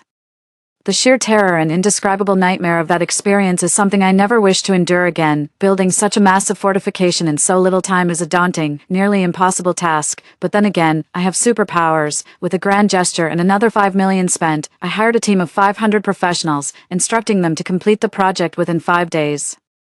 Money talks, and the greasy, balding leader of the professional team bowed and scraped, eagerly agreeing to the tight deadline. In just half a day, the stone wall reached 5 meters high. I was satisfied with the progress of the work and felt reassured. Next, I started purchasing various necessities for survival. After the apocalypse begins, viruses will infect not just humans, but also animals, plants, and water sources. Thus, to survive the apocalypse, having a strong defensive fortress is not enough. Ample food and clean water are also essential. Looking at the $240 million lying in my bank account, I spared no expense, ordering massive quantities of food and water. I bought everything imaginable that grows in the ground: wheat, rice, peanuts, corn, sorghum, sweet potatoes, with each item ordered in quantities of 300,000 pounds. Pork, lamb, chicken, duck, all imaginable meats were ordered, each in quantities of 100,000 pounds. Fruits, each type ordered in quantities of 50,000 pounds. Vegetables, each type ordered in quantities of 10,000 pounds. I also purchased countless quantities of fruit, crops, and plant seeds. To store all these items, I hired another professional team to dig 30 meters underground and construct a vast cold storage facility using cement, steel bars, and granite. Employing the most advanced freezing and storage technology available, these items should be well preserved for decades, if not centuries. In addition to that, I went all out and cleared out a large supermarket, stocking up on all sorts of snacks, canned fruits, spicy strips, and nutritional drinks in abundance, enough to last me a few hundred years without any issues. As for water, I bought 100,000 bottles of water, 10,000 barrels of water, and various other beverages in large quantities. Basically, any food and water I could think of, I bought in bulk. All in all, it cost me $50 million. You might think I've lost my mind. Buying so much stuff, how could I possibly consume it all? Do you think I plan to be some kind of apocalyptic saint, rescuing others? Of course, I wouldn't engage in such foolish acts. The reason I purchased such a massive amount of food is linked to a secret that emerged on the 3rd day of the apocalypse. The secret festers in my heart like a painful maggot, occasionally causing throbbing pain. Yet, it also feels like a vibrant seed that has fallen into the soil, taking root and sprouting, growing larger and engulfing me entirely. I'm terrified of the apocalypse, but at the same time, because of this secret, I'm also looking forward to it. Right now, my heart is in agony, suffering, but I know now is not the time to dwell on the secret. What I need to do is make adequate preparations before the apocalypse arrives, so I have the strength to unlock this mystery. The reinforcement of Panstone Prison is progressing methodically and swiftly. By noon the next day, the granite stacking was complete, and the steel framework was fully integrated, starting the process of pouring concrete into the walls. I must say, this team of 500 professionals is truly efficient, and I estimate the entire reinforcement of Panstone Prison's perimeter will be completed in 3 days, a worthwhile expenditure of $5 million. Seeing the 10-meter-high, 2-meter-thick wall taking shape, I finally felt a bit of peace. The various foods and water were also being delivered rapidly. Large trucks lined up at the entrance of Panstone Prison, hundreds of them. Such a massive operation caught the attention of the authorities, who came to inspect. After spending hundreds of thousands to smooth over relations and offering a simple excuse, I managed to brush them off. The batches of food and water I brought in were temporarily stored in the spacious plaza of the prison. As the underground cold storage was still under construction and not yet available, the food and water piled up into small hills on the plaza, looking quite impressive. Jojo, wagging his tail and grinning, ran wildly around these hills, happily barking. My heart was filled with happiness. With these supplies, Jojo and I would never go hungry in the apocalypse and could live a life of endless ease. Having ample food and water alone is not enough. With the arrival of the apocalypse, the air became heavily polluted, and various bacteria and viruses spread everywhere, causing human immunity to plummet and making it easy to fall ill. Therefore, I spent $2 million to buy a pharmacy outright, using it as a cover to purchase a large quantity of various medications. In addition, I bought 300 solar panels and installed them across the entire roof of the prison. On the third day of the apocalypse, the power grid in City X collapsed, so if you wanted electricity, you had to rely on your own resources. Just having solar panels wasn't enough. In case there were several consecutive days without sunshine, I wouldn't have power. So, I also bought 20 diesel generators and diesel fuel worth 1 million yuan as a contingency. Moreover, I installed hundreds of wind turbines on the roof of Panstone Prison, located in the suburbs and situated on higher ground. Panstone Prison had the advantage of being able to effectively utilize these turbines every day. There are strong winds, making it an ideal setting for wind turbines. In addition to this, I've replaced all doors and windows with bulletproof ones and installed various soundproofing devices. Zombies are extremely sensitive to noise, and these soundproofing measures effectively isolate and diminish any sounds that might attract them. After securing everything, I made another trip to the black market and spent $2 million to purchase a sufficient stockpile of firearms, grenades, gunpowder, and bulletproof vests. These items are normally prohibited, and I wouldn't even dare think about them under normal circumstances. However, with the apocalypse approaching, I reckoned that even if the authorities found out, it would likely be too late, so I had no reservations. Returning from the black market, I bought several hundred mobile phones and a dozen computers, loading them with various videos and novels. I also bought a massive collection of books from the bookstore. The apocalypse is monotonous, and I needed some intellectual nourishment to fill the dullness of life. 3 days later, after all these preparations were completed, the fortification around the prison perimeter was finished. The walls were incredibly thick and sturdy. I even tested them by ramming a large truck against them. The walls didn't budge, but the truck was totaled. I was satisfied, as these robust walls could withstand tens of thousands of zombies. By connecting them to the electric grid, I was virtually invincible in the apocalypse. The various supplies I ordered also arrived over these 3 days, filling up the entire square and even the rooms, leaving no space to spare. Fortunately, the underground cold storage was completed just in time. I hired a crew to store 99% of the supplies there, leaving the remaining 1% in the prison's warehouse and kitchen for everyday use by myself and Jojo. I installed a 2-meter thick solid steel door for the cold storage entrance, equipped with triple security measures, facial recognition, fingerprint scanning, and a password. Only by unlocking all three could the cold storage be accessed. I wasn't being overly cautious. In an apocalypse, anything could happen, and I had to be prepared at all times. Finally, I purchased several hundred drones and cameras to monitor the conditions inside and outside the prison. Once everything was ready, I glanced at the time, July 30th, 2035, at 10:20 p.m. The apocalypse was set to unleash its fury in precisely 12 hours. To celebrate, or rather to cherish, these last beautiful 12 hours, I prepared a feast for myself and Jojo. We had roasted lamb leg, braised pork, clay pot chicken, cold bean curd, stir-fried eggs with green peppers, and a dog food salad,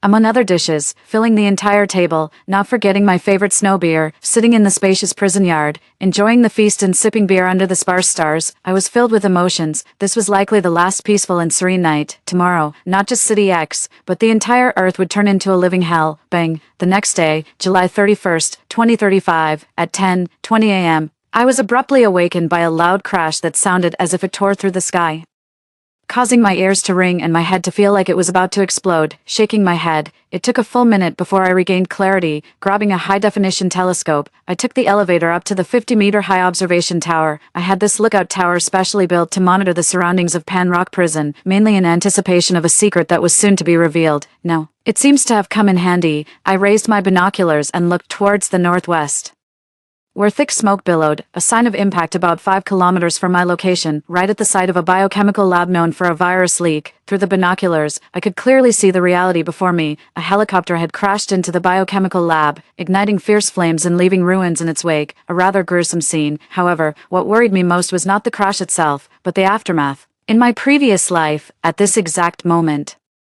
The helicopter crash led to the release of the virus from the lab, triggering a zombie outbreak and the onset of an apocalyptic world. In this life, despite being better prepared, I still hoped to avert the apocalypse. Clutching the binoculars tightly, I observed every movement within the lab, my hands sweating from the tension. I prayed for a miracle, for the apocalypse to be averted, but contrary to my wishes, nothing changed. About a minute later, a group of scientists in white coats burst out of the lab, screaming in panic. Behind them, a dozen dismembered, grotesque zombies chased after them. No miracle occurred. The apocalypse arrived on schedule. Day 1 of the apocalypse outbreak. The virus was most ferocious at this time. Each infected zombie possessed primal ferocity, strength, speed, and agility far beyond that of any ordinary human, even capable of overpowering a tiger. This was why, in just 3 days, 90% of the world's population was infected and transformed into zombies. Unsurprisingly, the scientists in white coats who fled the lab didn't make it more than 20 meters before they were tackled and bitten to death by the pursuing zombies. 10 minutes later, these dead scientists airily rose from the ground and sprinted towards the city center. Meanwhile, the virus continued to leak from the lab. 1 hour later, thousands in City X were infected. 2 hours later, tens of thousands in City X were infected. 5 hours later, City X was engulfed in chaos, with fires raging and buildings collapsing, and zombies roamed everywhere, with fewer and fewer humans in sight. I glanced at the time, July 31st, 2035, 3:20 p.m. The entire City X was completely overrun by the zombie virus, a veritable hell on earth. I had been on the lookout tower for 5 hours, filled with an indescribable sense of sorrow. In my previous life, I had learned about these events and data through television news. This time, witnessing it firsthand, the feeling was incomparably different. Such horrors, you only truly understand once you've experienced them firsthand. Outside, limbs were scattered everywhere, blood nearly staining the entire City X red. Even having lived through an apocalypse before, the sight nearly made me vomit. City X had been completely overrun, and the survivors began desperately fleeing to the suburbs. Unsurprisingly, as expected, many survivors arrived at the gates of Panrock Prison. After all, I had heavily fortified it, making it hard not to notice. Hundreds of survivors rammed the gate with various vehicles, desperate to get in. However, the gate I reinforced was indestructible, able to withstand even tank shells, let alone a few cars. Unable to breach the gate, they tried to climb the walls. The 10-meter-high walls were difficult to scale. A few managed to climb using ropes but were electrocuted by the electric fence and turned into charred remains. The remaining survivors no longer dared to act recklessly. At that moment, someone spotted me on the watchtower and began using a megaphone to plead for my help. Some offered me 10 million if I let them in, others promised to serve me in any capacity I required. Some attractive women and even a few robust men offered themselves to satisfy all my desires. While I was internally speechless, my face remained expressionless as I raised my sniper rifle and aimed at the survivors. Leave, or die. In this apocalypse, I had no intentions of playing the savior. From past experiences, I knew the consequences of being merciful. If I hadn't tried to save that person, I wouldn't have died so soon, nor would I have discovered that secret. Thinking of that secret filled me with excitement. The survivors didn't believe I would shoot and started hurling abuses and threats. Bang! Without hesitation, I pulled the trigger, blowing the head off one of the survivors. You have 3 seconds to leave. After that, I will commence killing, I declared sternly. Finally, fear struck the remaining survivors, and they fled in terror. However, just a few hundred meters out, thousands of zombies emerged from all directions, devouring the survivors without exception.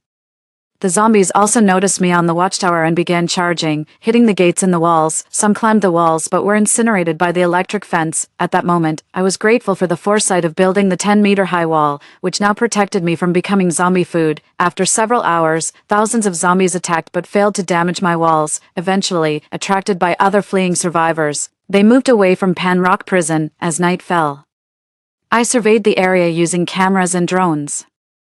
About 100 zombies aimlessly roamed outside the walls, posing no threat to my base, so I let down my guard, set up a barbecue on the plaza, and enjoyed a whole roasted lamb. By 10 p.m., the fires in City X burned brighter, but the cries for help grew fewer, and even the TV news reporting the latest on the zombie infection turned to static. I knew then that City X had likely fallen completely, with over 90% of the population turned into zombies. Without surprise, the virus would have spread to nearby cities by tomorrow, infecting the entire Asian continent, and by the day after, the whole world would succumb. Of course, these were matters beyond my control. Once the virus spread, it was a state of uncontrollable chaos where everyone seemed doomed to face calamity. Of course, that didn't include me. At that moment, I was lounging on the sofa, gnawing on a lamb leg, tipsy from snowflake beer, and oddly enjoying the harrowing wails of zombies outside. August 1st.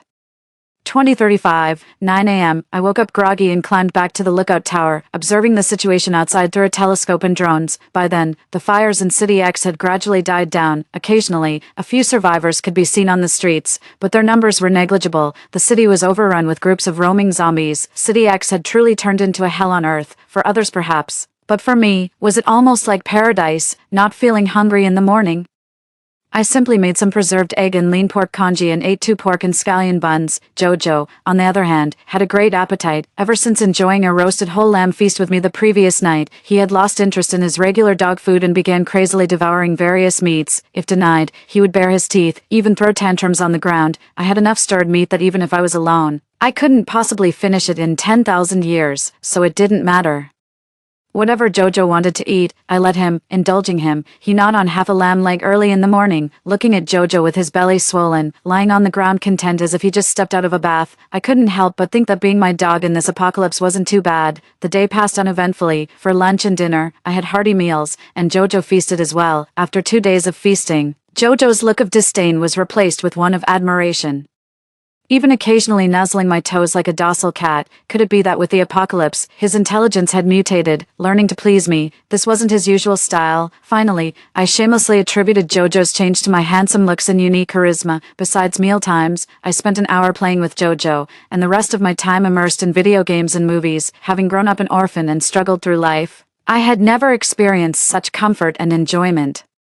Life like this was truly beautiful. 11:20 p.m. The fires in City X had completely extinguished, and no more survivors were on the streets. The internet, electricity, and water supply were cut off. This was a whole day earlier than in my past life. Could it be because my rebirth had some impact on this world, speeding up everything? Could that secret also emerge sooner? This sudden change gripped my heart. I thought I had adjusted well, made all the preparations, and could face that secret without disturbance, but when the time came, I realized I was wrong. A trace of gloom still lingered in my heart. The secret was related to a painful part of my past, and if possible, I wished it would never happen. I took the elevator up to the observation deck and observed the outside situation through a high-powered, clear telescope. As an astronomy enthusiast, in my past life, after winning the lottery, I purchased this high-powered telescope.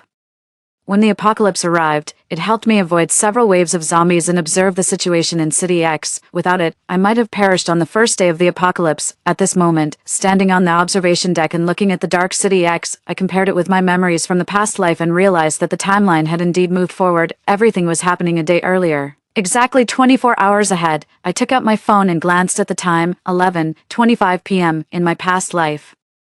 On August 2nd, 2035, at 11:50 p.m., she appeared, and I saved her, which led to the unveiling of that secret, the secret that eventually led to my death. In this life, with the apocalypse's timeline advanced by 24 hours, she would appear in another 25 minutes. Taking a deep breath, I calmed myself down and stopped dwelling on the painful past. At 11:30 p.m., I took the elevator down from the observation deck and began to check the preparations I had made earlier. By 11:45 p.m., I had completed all the checks, everything was normal, and I was confident that I had everything under control. Carrying 2 sniper rifles, I took the elevator back up to the observation deck. At 11:50 p.m., as I reached the observation deck, at that very moment, a long-lost yet familiar whistle sounded outside the rock prison. Looking towards the sound, illuminated by the prison's perimeter floodlights, I saw a stunningly beautiful young woman with a fiery figure standing at the entrance of Rock Prison, her eyes fixed on me. My heart trembled slightly. It was her. The inevitable had finally arrived. I grew up an orphan, raised in an orphanage. As a child, without parents or relatives, I endured humiliation at school, and as I grew older, endured disdain due to poverty. Only Delilah never despised me. I still remember our first encounter when I was 8 years old. It was a snowy,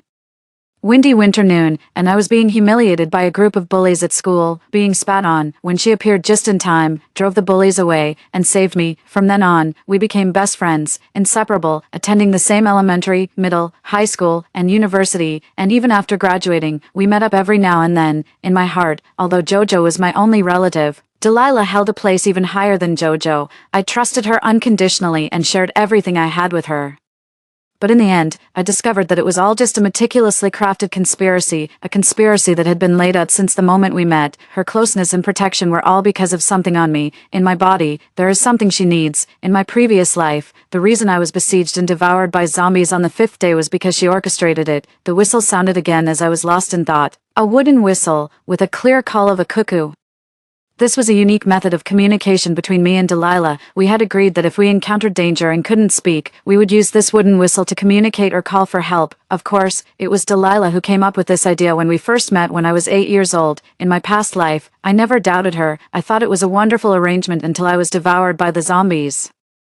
Only then did I realize that the whistle was also part of Delilah's scheme. Zombies in the apocalypse are extremely sensitive to sounds, particularly human voices, but curiously, they're indifferent to the sound of a cuckoo. That's why Delilah used the cuckoo whistle to communicate with me. She knew about the apocalypse long before it happened. In fact, she might even be the creator of this apocalyptic disaster. On the watchtower, Jojo barked furiously at Delilah.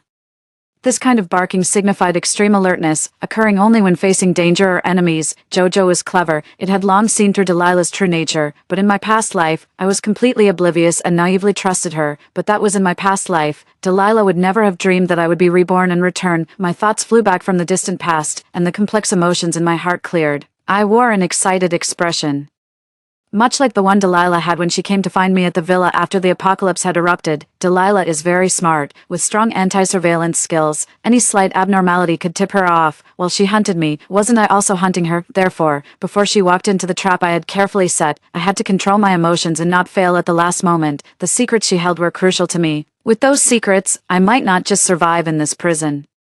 I could perhaps even end this apocalyptic disaster. I pressed the remote control button, and the first gate of Panstone Prison opened. As expected, Delilah stood outside observing for a long time, making sure it was safe before she entered. Fortunately, I had considered this and designed a concealed trap. Otherwise, Delilah would have surely discovered it by now. Watching Delilah step closer to my trap, I felt a rush of excitement about my impending success. In my past life, you set a trap for me. And in this life, I want you to taste what it's like to be ensnared by someone else's designs. However, just as Delilah was about to step into my trap, she suddenly halted and swiftly pulled a sniper rifle from her black handbag, aiming it at me. Delilah fired quickly, and before I could even raise my gun, she had already pulled the trigger, sending a bullet speeding towards me. This woman was indeed shrewd and alert. I saw a smug smile curl at the corner of her mouth. Seemingly proud of having seen through my scheme, she thought she had me completely figured out. But how could I have not anticipated this? I had already installed bulletproof glass on the watchtower, so transparent and close that it's difficult to detect. Even Delilah wouldn't have noticed it. The bullet hit the bulletproof glass and was deflected without leaving a single mark, let alone harming me. Delilah was stunned. She clearly hadn't expected this, with a strategy so meticulously laid out. She spun around without a hint of hesitation and dashed towards the exit. Yet, how could I let the prey that was already in my grasp escape so easily? With a creaking noise, I pressed the remote control in my hand once more. The 2-meter-thick gate thundered down, locking into place. Simultaneously, I hit another button, and a net of iron chains fell from above, pinning Delilah tightly to the ground, rendering her completely immobile. Bang, bang, bang, bang. I fired 4 shots in succession, shattering Delilah's limbs. During this time, I had been rigorously practicing my shooting every day at the indoor range in Panstone Prison, which greatly improved my accuracy. Now, Delilah posed no threat to me whatsoever. I came down from the watchtower, opened the second massive gate of Panstone Prison, and walked towards her. I had no choice. This woman's scheming was far too profound, and I had to be extremely cautious. Hand over the potion, and I can leave your body intact, allowing you a dignified death, I said coldly, looking at Delilah, who lay bloodied and gasping for breath within the net of chains like a dying dog. By now, facing this woman again, I managed to remain completely unemotional. Delilah's expression froze, her eyes showing utter disbelief. How did you know? People who fail don't have the right to ask questions. Hand over the potion, or I'll throw you out to the zombies. You know better than anyone just how vicious they are outside. Even though Delilah was now completely at my mercy, I would not reveal to her that I had been reborn. I suspected that this woman must have had accomplices. Otherwise, how could an 8-year-old girl orchestrate such an enormous and shocking plan and manage it for 15 years? If she had accomplices, it was highly likely she carried a communication device. Therefore, I couldn't expose my secret of rebirth. Rebirth was too fantastical. If the people behind Delilah knew, they would spare no effort to control me immediately. This S-class defensive prison might hold off thousands of zombies, but not necessarily them. But if I could secure the potion from Delilah before her accomplices arrived, I might have a chance to turn the tide. Delilah, hearing my threat, turned deathly pale, fear flashing in her eyes. So, this woman could feel fear too. You have 3 seconds. 3, I started counting, not intending to waste too much time with her, even if she didn't speak. I knew where the potion was. The last time, after obtaining my blood and pushing me into a horde of zombies, I had seen her pull the potion from a hidden pocket in her chest. I merely wanted her to hand it over herself to allow her a dignified death. After all, we had spent 15 years together, and even though she was just a friend I thought I deeply knew, I didn't want to torture her too cruelly. You win. It's in the pocket on my chest. As I reached the count of 2, Delilah conceded. I removed the chain net and retrieved a bottle of red liquid potion from the hidden pocket on her chest. I'm curious, how did you know that my blood could perfectly merge with this potion, producing the ability to control zombies? As I pocketed the liquid potion, I voiced the long-standing doubt in my mind. That's simple. Our biochemical lab had developed the antidote and matched it with the blood of people nationwide before studying the zombie virus. Only your blood met the criteria. And after merging with the X potion, not only could it control zombies, it could also. At this point, Delilah's face changed, and she suddenly stopped. Are you trying to trick me? I nodded with satisfaction. Indeed, you had accomplices, he said. You're smarter than I thought. I've lost, and lost thoroughly. Just finish it quickly. Delilah resignedly closed her eyes. There's one more thing. What effect does the X potion have after it's fused with my blood? Delilah suddenly opened her eyes and burst into a twisted laugh. I thought you knew everything. It turns out you don't know the ultimate purpose of the X potion. Huh. I haven't completely lost after all. I quietly watched Delilah's manic laughter, making no move. Why bother with a dying person? Let her laugh. Cherish these final moments. After laughing for about a minute, Delilah's expression suddenly turned sorrowful. I don't actually know the ultimate purpose of the X potion either. These years, I've just been a puppet, acting on orders, knowing very little. Did you know? I've always considered you my best friend, but everything I did was out of my control. They injected me with poison. If I hadn't done as they said, I would have died long ago. I'm not saying this to ask for your forgiveness. After all, I deceived you and even tried to harm you, but saying this out loud makes me feel a bit better. It feels good to be free of secrets. I have a remote imaging device on me. They know everything that's happening here. In 3 days, they will come. Their capabilities are beyond your imagination. Staying here means certain death for you. Believe me, get as far away as you can. After these words, Delilah gave a tragic smile and bit her tongue, committing suicide. I wasn't surprised by her suicide. It was perhaps the most dignified way for her to die. I knew that Delilah's last words were sincere, and I felt sad for her, but not pity. Even if she hadn't killed herself, I wouldn't have spared her. We were mortal enemies after all. The people behind Delilah seemed terrifying, giving me a strong sense of crisis. However, I had no intention of leaving my fortress in a world overrun by zombies. With my current abilities, stepping outside meant certain death. The fortress was the safest place. Moreover, I might not die. If I could merge with the X potion and control the zombies, along with my prior preparations and its unknown ultimate effects, I still had a chance to win. I found the remote imaging device on Delilah, destroyed it, and disposed of her body. I then relocked the prison gates and activated the highest level of defense, sitting back down on the sofa in the prison courtyard. I didn't rush to merge with the X potion. Instead, I opened a bottle of snow beer and downed it in one gulp. This wasn't just drinking beer, it was also settling a grudge. The grudge between me and Delilah. Woof woof woof. Jojo seemed to sense my somber mood and made a sympathetic noise, rubbing against my leg. I was touched. In this world, there was still a hint of warmth for me, even if it was just from a dog. But just as I was about to pet Jojo, returning a bit of tenderness, the dog impatiently dodged my hand, jumped onto the table, and voraciously started devouring a lamb leg. Damn it. It turned out this dog wasn't trying to comfort me at all. I was hungry and craving meat. In a swift move, I snatched the lamb leg from Jojo's mouth, grabbed it by the neck, and threw it into a cell for solitary confinement. I wasn't happy, and yet it wanted to eat meat. Dream on. After dealing with Jojo, I returned to my own room. My room was large, with all kinds of facilities. And I even had a swimming pool installed. Besides the luxurious amenities, this room was also the most defensively secure place in Rock Prison, much stronger than my underground cold storage. After all, it was where I slept, so it absolutely had to be reliable. I activated the strongest defense before taking out the X potion. After all, I didn't know what would happen when I mixed the X potion, so I engaged the highest defense just in case. The method to merge with the X potion was simple. Open the lid and drink it directly. As I opened the lid, a strange fragrance wafted out, intoxicating me, and without a moment's hesitation, I drank it down and sat on the genuine leather sofa, waiting for the fusion to occur. At 18 minutes and 32 seconds after drinking the X potion, I finally felt something unusual. My body started to heat up, my blood began to boil, and my brain became clearer, enabling me to think about things I had never considered before. At 30 minutes and 57 seconds after drinking the X potion, the unusual sensation disappeared, and the fusion was successful. I felt an unprecedented clarity in my brain, and it seemed like my IQ had significantly increased. I took out some IQ test questions that I had bought at the supermarket along with the items there. A few minutes later, the results showed that my IQ had reached a staggering 280, considering that Einstein's IQ was only 160 and Da Vinci's was around 230. My 280 was remarkable. This was just a rough, unprofessional estimate, but personally, I felt my IQ could be even higher. Moreover, I discovered that my strength and speed had also greatly increased. I stepped out of my room, went to the plaza, and effortlessly lifted a granite table weighing over 800 pounds. I also tested my speed, running 100 meters in just 9 seconds, at 8:92 seconds. Breaking the human record limit. It was shocking, even though I knew the X potion would bring some unexpected changes.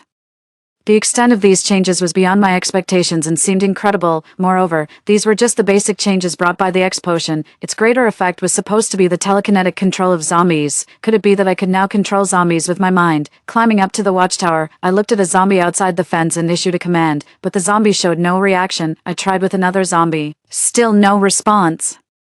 After several attempts with more than a dozen zombies, all were the same, I concluded that there must be a distance requirement for telekinetic control of zombies. It seemed necessary to get closer to the zombies, so I slaughtered a live sheep, placed the bloody meat between the first and second gates of Rock Prison, and made a lot of noise. Soon, sounds of zombies growling and banging on the gate could be heard from outside the first gate. It seemed like there were dozens of them. I retreated to the second gate, opened the first gate, and a swarm of zombies clawed their way in, rushing towards the bloody meat and savagely tearing it apart. Even having experienced an apocalypse before, witnessing such a scene up close still made my flesh crawl. Taking a deep breath to calm my nerves, I began trying to control a zombie from 100 meters away using telekinesis, but it didn't work. 99 meters. Still no luck. 98 meters. Still nothing. No. After 20 attempts, I finally succeeded in controlling a zombie with my mind. 80 meters is the maximum distance at which I can control a zombie telepathically. I commanded the zombie to perform various actions, and it complied without resistance, even going so far as to kill another zombie upon my order. This confirmed my conclusion. I can fully control a zombie with my mind and make it do anything I want. Next, I tried to control 2 zombies, and it was possible. 3, also possible. 4, possible. After 50 attempts, I realized that I could no longer increase the number. The maximum number of zombies I could control at one time was 50. Would reducing the distance allow me to control more zombies? I started experimenting again. 79 meters. Still only 50 zombies. 78 meters. Still 50 zombies. Even when I approached the second gate, only 5 meters away, I could still only control 50 zombies. It seems that the number of zombies I can control is not related to the distance. However, I wasn't disappointed. Controlling 50 zombies from a distance of 80 meters far exceeded my expectations. With this ability, combined with my extraordinarily high intelligence, formidable strength, and superhuman speed, my chances of survival are still very high, even without this fortress, and I should be able to live quite comfortably. But the danger now facing me is not the zombies, but the people behind Delilah. Delilah mentioned that the people behind her are terrifying and beyond my ability to confront. This statement is rich in meaning, suggesting not only that my fortress cannot stop these people but also that even after merging with the X serum, I am no match for them. Therefore, I need to become stronger and make more thorough preparations. As for how to become stronger, I already have an idea. 20. In my previous life, as I was surrounded by zombies and nearing death, I vaguely heard Delilah say, after merging the X serum with my blood, 1 speed, strength, and ability to control zombies will greatly increase. The blood itself can be enhanced to a higher limit, and the enhancement method is quite peculiar. It involves drinking nutrient lines, and the more you drink, the greater the enhancement. This is why I've stored a large amount of nutrient lines. I don't know which idiotic scientist came up with this method of enhancement, but this method certainly makes my path to improvement incredibly convenient, though it doesn't change my opinion that it's a foolish idea. I took out a box of nutrient lines, opened a bottle, and drank it all at once. Indeed, my speed and strength noticeably increased. I tried controlling the zombies again and found that the distance had increased to 90 meters and the number of zombies I could control had risen to 100. A single bottle of nutrient line resulted in such a significant improvement. I was pleasantly surprised and quickly drank another bottle, extending my control distance to 100 meters and the number of zombies to 150. The growth was exponential. After some thought, having merged with the X serum, my appetite had also increased. Several times over the usual 3 days was enough time for me to consume 200 bottles of nutrient lines. 200 bottles would ultimately allow me to control zombies from a distance of 20-80 meters and manage a total of 10-0-50 zombies. With such a level of control, even if the people behind Delilah are extraordinarily powerful, I could easily eliminate them. However, my imagination was too optimistic. By the time I drank the 10th bottle, the effects significantly diminished. Ultimately, over 3 days, I actually consumed 200 bottles of Nutrient Express. However, my control over the zombies extended only up to 300 meters in distance and 500 in number, which was far less than I had anticipated. With this level of control, not to mention eliminating the people behind Delilah, it would be hard even to block them. Glancing at the time, with less than 5 hours until the arrival of Delilah's backers, a sense of unprecedented crisis hit me. I knew I could no longer put all my chips on enhancing my zombie control and personal strength. I needed to make a more comprehensive deployment. At 7:30 p.m., 4.5 hours remained until the arrival of Delilah's backers. With time pressing, I dared not delay and began my urgent preparations. I purchased a large amount of firearms, explosives, and grenades on the black market. I used half of the explosives to set up a trap outside the first gate of Panstone Prison, rigged to explode upon being stepped on by Delilah's people. If it didn't explode on its own, I could still detonate it remotely. I buried the rest of the explosives between the first and second gates. Additionally, I set up as many traps as possible in the prison yard, strung a dense network of electrified wire, and established several concealed sniper positions, deploying sniper rifles in advance. Finally, I mounted machine guns both outside and inside my bedroom. This setup, along with the 500 zombies, should be sufficient to handle Delilah's people. Right, just after I finished all the preparations, right at midnight, a loud explosion sounded outside the gate. Delilah's people had arrived. I took Jojo up to the watchtower, and at first glance, I was stunned. No wonder Delilah said her backers were not someone I could handle. They had arrived in tanks, not just ordinary tanks, but ones several times larger than normal, covered in sharp spikes and equipped with cannon barrels much thicker than usual. I counted 5 tanks in total, bombarding my first perimeter wall with shells. Faced with such tanks, the explosives I planted were utterly useless. All the explosives detonated, but not even a single tank tread was damaged, and my first perimeter wall was effortlessly breached. The tanks, unstoppable in their momentum, began to ram the second wall. My 500 controlled zombies were wiped out in no time. All of this happened in just 2 minutes. Sweat poured down my forehead. Facing these monstrous tanks, all my preparations turned out to be paper tigers, causing no damage to the enemy. Without hesitation and as quickly as possible, I took Jojo down from the watchtower and ran towards my room, my strongest fortress, which might be the only place that could stop them. As I descended from the watchtower, a thunderous noise erupted in the sky. I looked up to see a helicopter, equipped with a machine gun. The person behind the machine gun shouted at me, "Surrender, or die, surrender." That was absolutely impossible. I knew falling into their hands meant a fate worse than death, so I ignored the shouts from the helicopter, sprinting towards my strongest fortress with the enhanced speed and sensory abilities from the 200 bottles of Nutrient Express, narrowly escaping the machine gun fire and taking refuge in my most fortified stronghold. Just as I reached the sanctuary, the second gate was also breached by the 5 tanks. With a thunderous collapse, 5 tanks charged forward aggressively, knocking down numerous cells and completely encircling my strongest fortress. "You have 5 minutes to think it over. If you don't come out in 5 minutes, we'll blast you to smithereens." Lamb, pork, beer, Oreos, and octopus balls. What's this? Cheesecake. Damn, how did this guy stock up so much? Is he fleeing or on vacation? Damn it, he eats better than us. He's really too arrogant. Kill him. We must kill him. Various curses came from outside. As I listened nervously inside, I couldn't help but find it amusing. These people were so short-sighted. What was this fuss about? These supplies were just 1% of what I had stored. I have 99% more in my underground cold storage. If they saw what I have down there, wouldn't they want to hack me to pieces? The 5 minutes passed quickly, and they cursed nonstop throughout. 5 minutes are up. You're looking for death by not taking the face given to you. Now, let our strongest artillery strike. Through the glass of my strongest fortress, I saw a bald man in one of the tanks, a middle-aged man with a face full of flesh, looking like a thoroughly despicable villain. Bang, bang, bang. Under the orders of the bald middle-aged man, powerful shells bombarded my strongest fortress, attempting to shatter it. Was I really doomed to die here? Of course not. In fact, from the day of my rebirth, I had anticipated the worst-case scenario, which was what was happening now. Thus, I had installed rebound devices on the walls and doors of my strongest fortress beforehand. This level of artillery couldn't harm my strongest fortress. Moreover, I had buried extremely powerful super bombs around the fortress, These powerful super bombs needed time to activate, and the 5 minutes I spent hiding in the fortress were used to activate them. Now that the super bombs were activated, it was time for me to strike back. Boom, boom, boom. As the bald middle-aged man and others bombarded my fortress, I pressed the control button. 8 super bombs exploded simultaneously outside, unleashing a terrifying energy that flattened dozens of prison cells in an instant, sending up clouds of dust. 5 tanks were instantly destroyed, and almost all the people inside were killed in a gruesome scene I couldn't bear to describe. Only the bald middle-aged man was left, his legs blown off, barely clinging to life. As for the planes in the sky, seeing my formidable counterattack, they didn't dare to shoot at me anymore and flew away at top speed. Actually, I had no means to strike back any further. Destroying 5 super tanks was the extent of my capabilities, so I could only watch the plane flee. I opened the door and walked out of the strongest fortress, approaching the bald middle-aged man. How is this possible? How could you have such strong counterattack capabilities? Everything about you is under our surveillance, and 3 billion wouldn't be enough for this level of equipment, the bald middle-aged man said, his face full of horror and fear. I scoffed mockingly. With your intelligence, you thought you could outsmart me?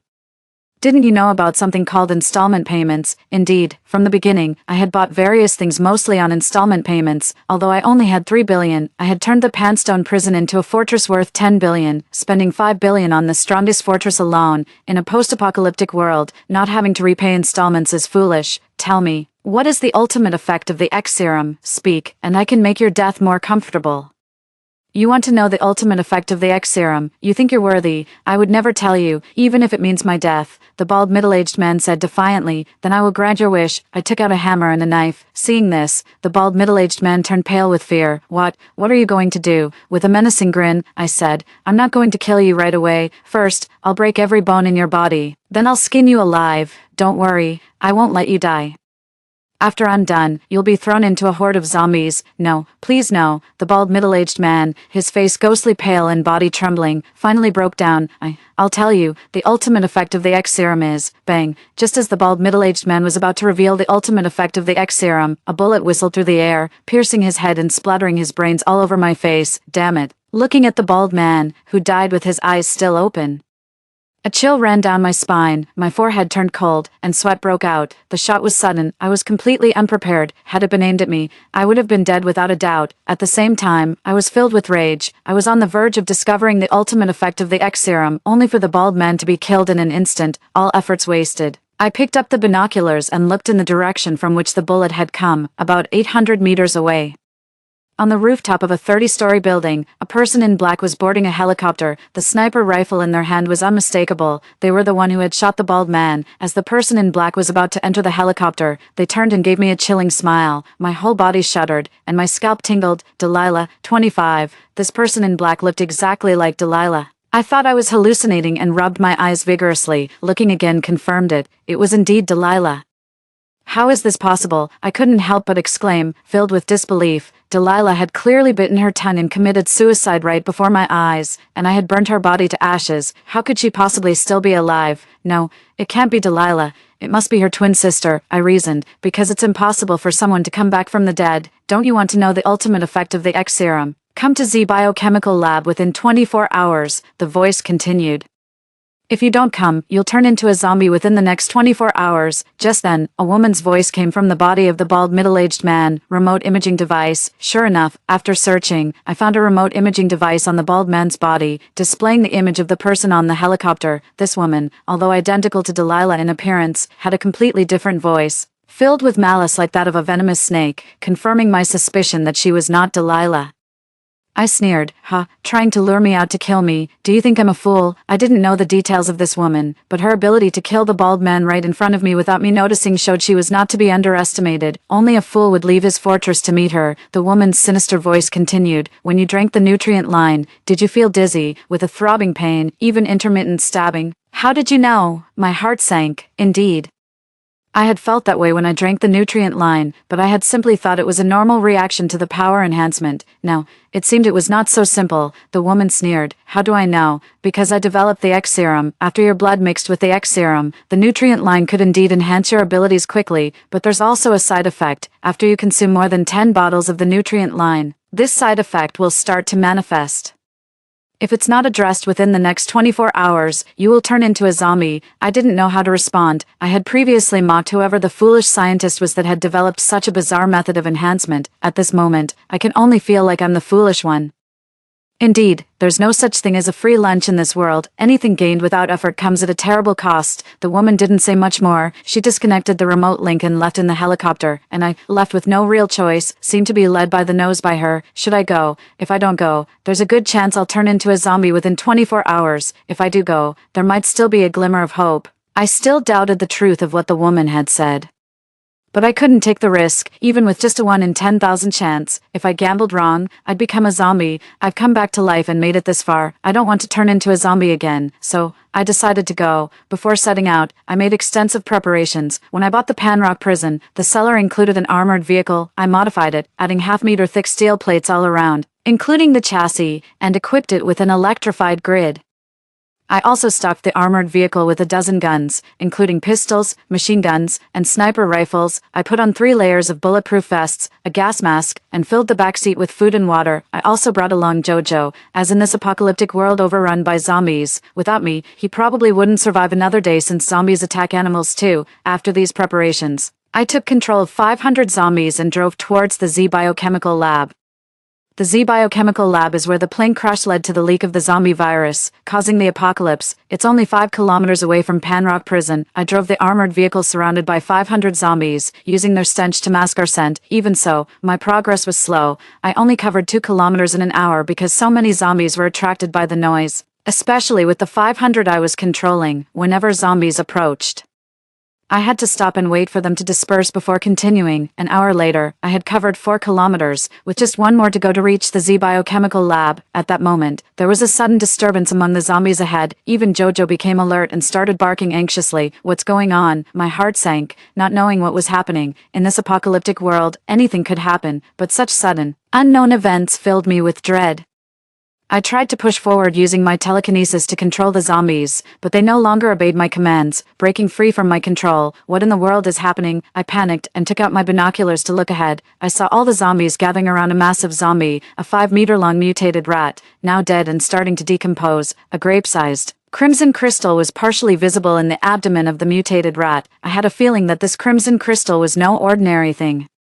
But with 500 zombies out of my control, I dared not approach. Moreover, they blocked the only path forward, leaving me incredibly frustrated. Just as I was pondering how to break through the situation, Jojo skillfully opened the car door and jumped out. "Come back," I shouted loudly, trying to stop him, but it was too late. Jojo had already leaped out. I watched as Jojo, with incredible speed, charged into the crowd of zombies heading straight for the mutant rat. I thought it was all over, that I was about to lose the only family I had left in this world. My heart was filled with sorrow. Just when I thought Jojo would be torn to pieces by the zombies, I realized that the zombies weren't attacking him. Instead, all the zombies gathered around the mutant rat, frantically devouring its flesh and blood. Jojo, agile as ever, quickly squeezed to the front of the mutant rat, grabbed a crimson crystal, and ran back to the car at high speed, tossing the crystal in front of me.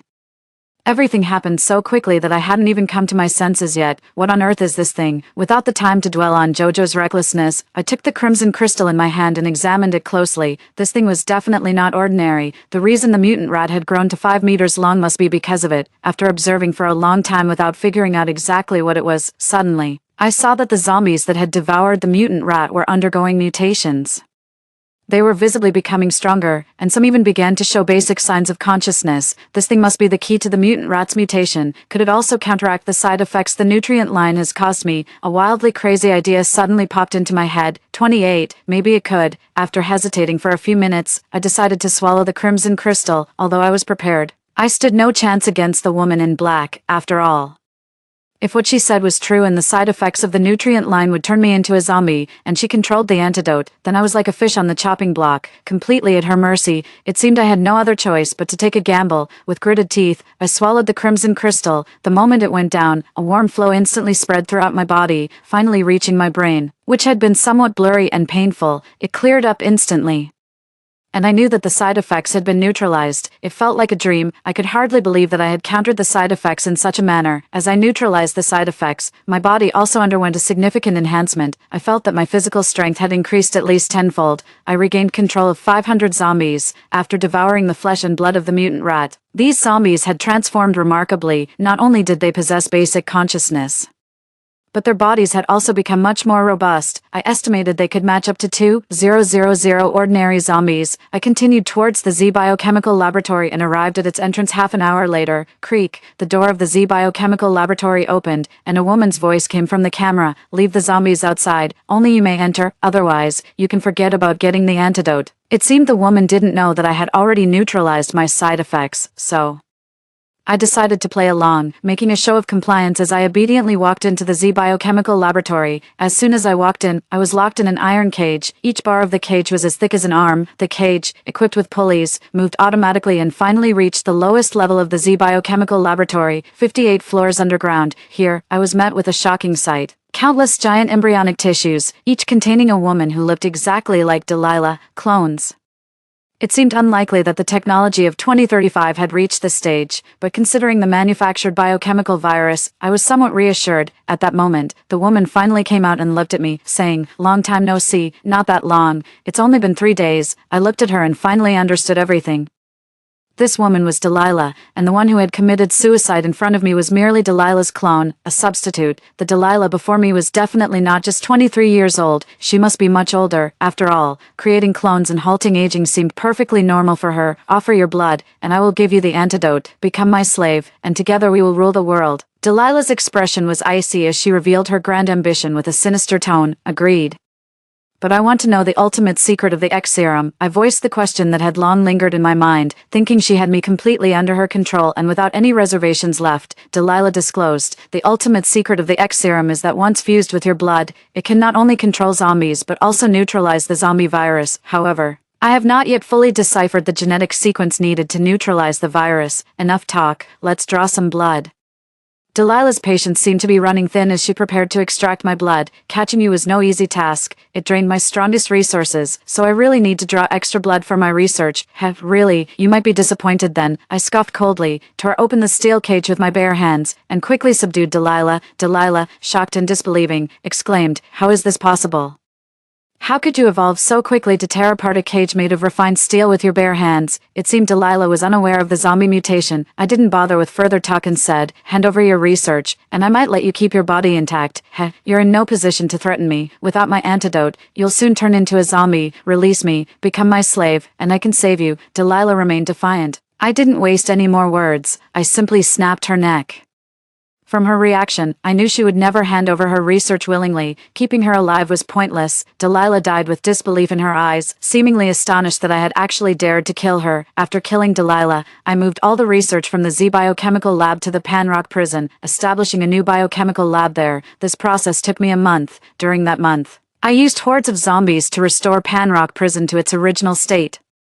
Having consumed a crimson crystal, the side effects were completely neutralized, and I could freely consume nutritional supplements to enhance my abilities. By the end of the month, I could control up to 1,500 zombies and had increased my control range to 900 meters. Even without the virus antidote, I could live comfortably in the post-apocalyptic world. However, as a human survivor, I felt obligated to save humanity, especially since my intelligence had developed greatly, far surpassing human limits and allowing me to learn rapidly. 3 months later, I fully understood Delilah's research and began working on the antidote. I don't know when I will discover the antidote, but I believe that in the near future, I will certainly create it, eliminate the zombies, and save humanity. As for the hundreds of embryos being cultured in the Z Biochemical Lab, I took them all under my wing, relocating them to Panrock Prison, where I began a new chapter of life.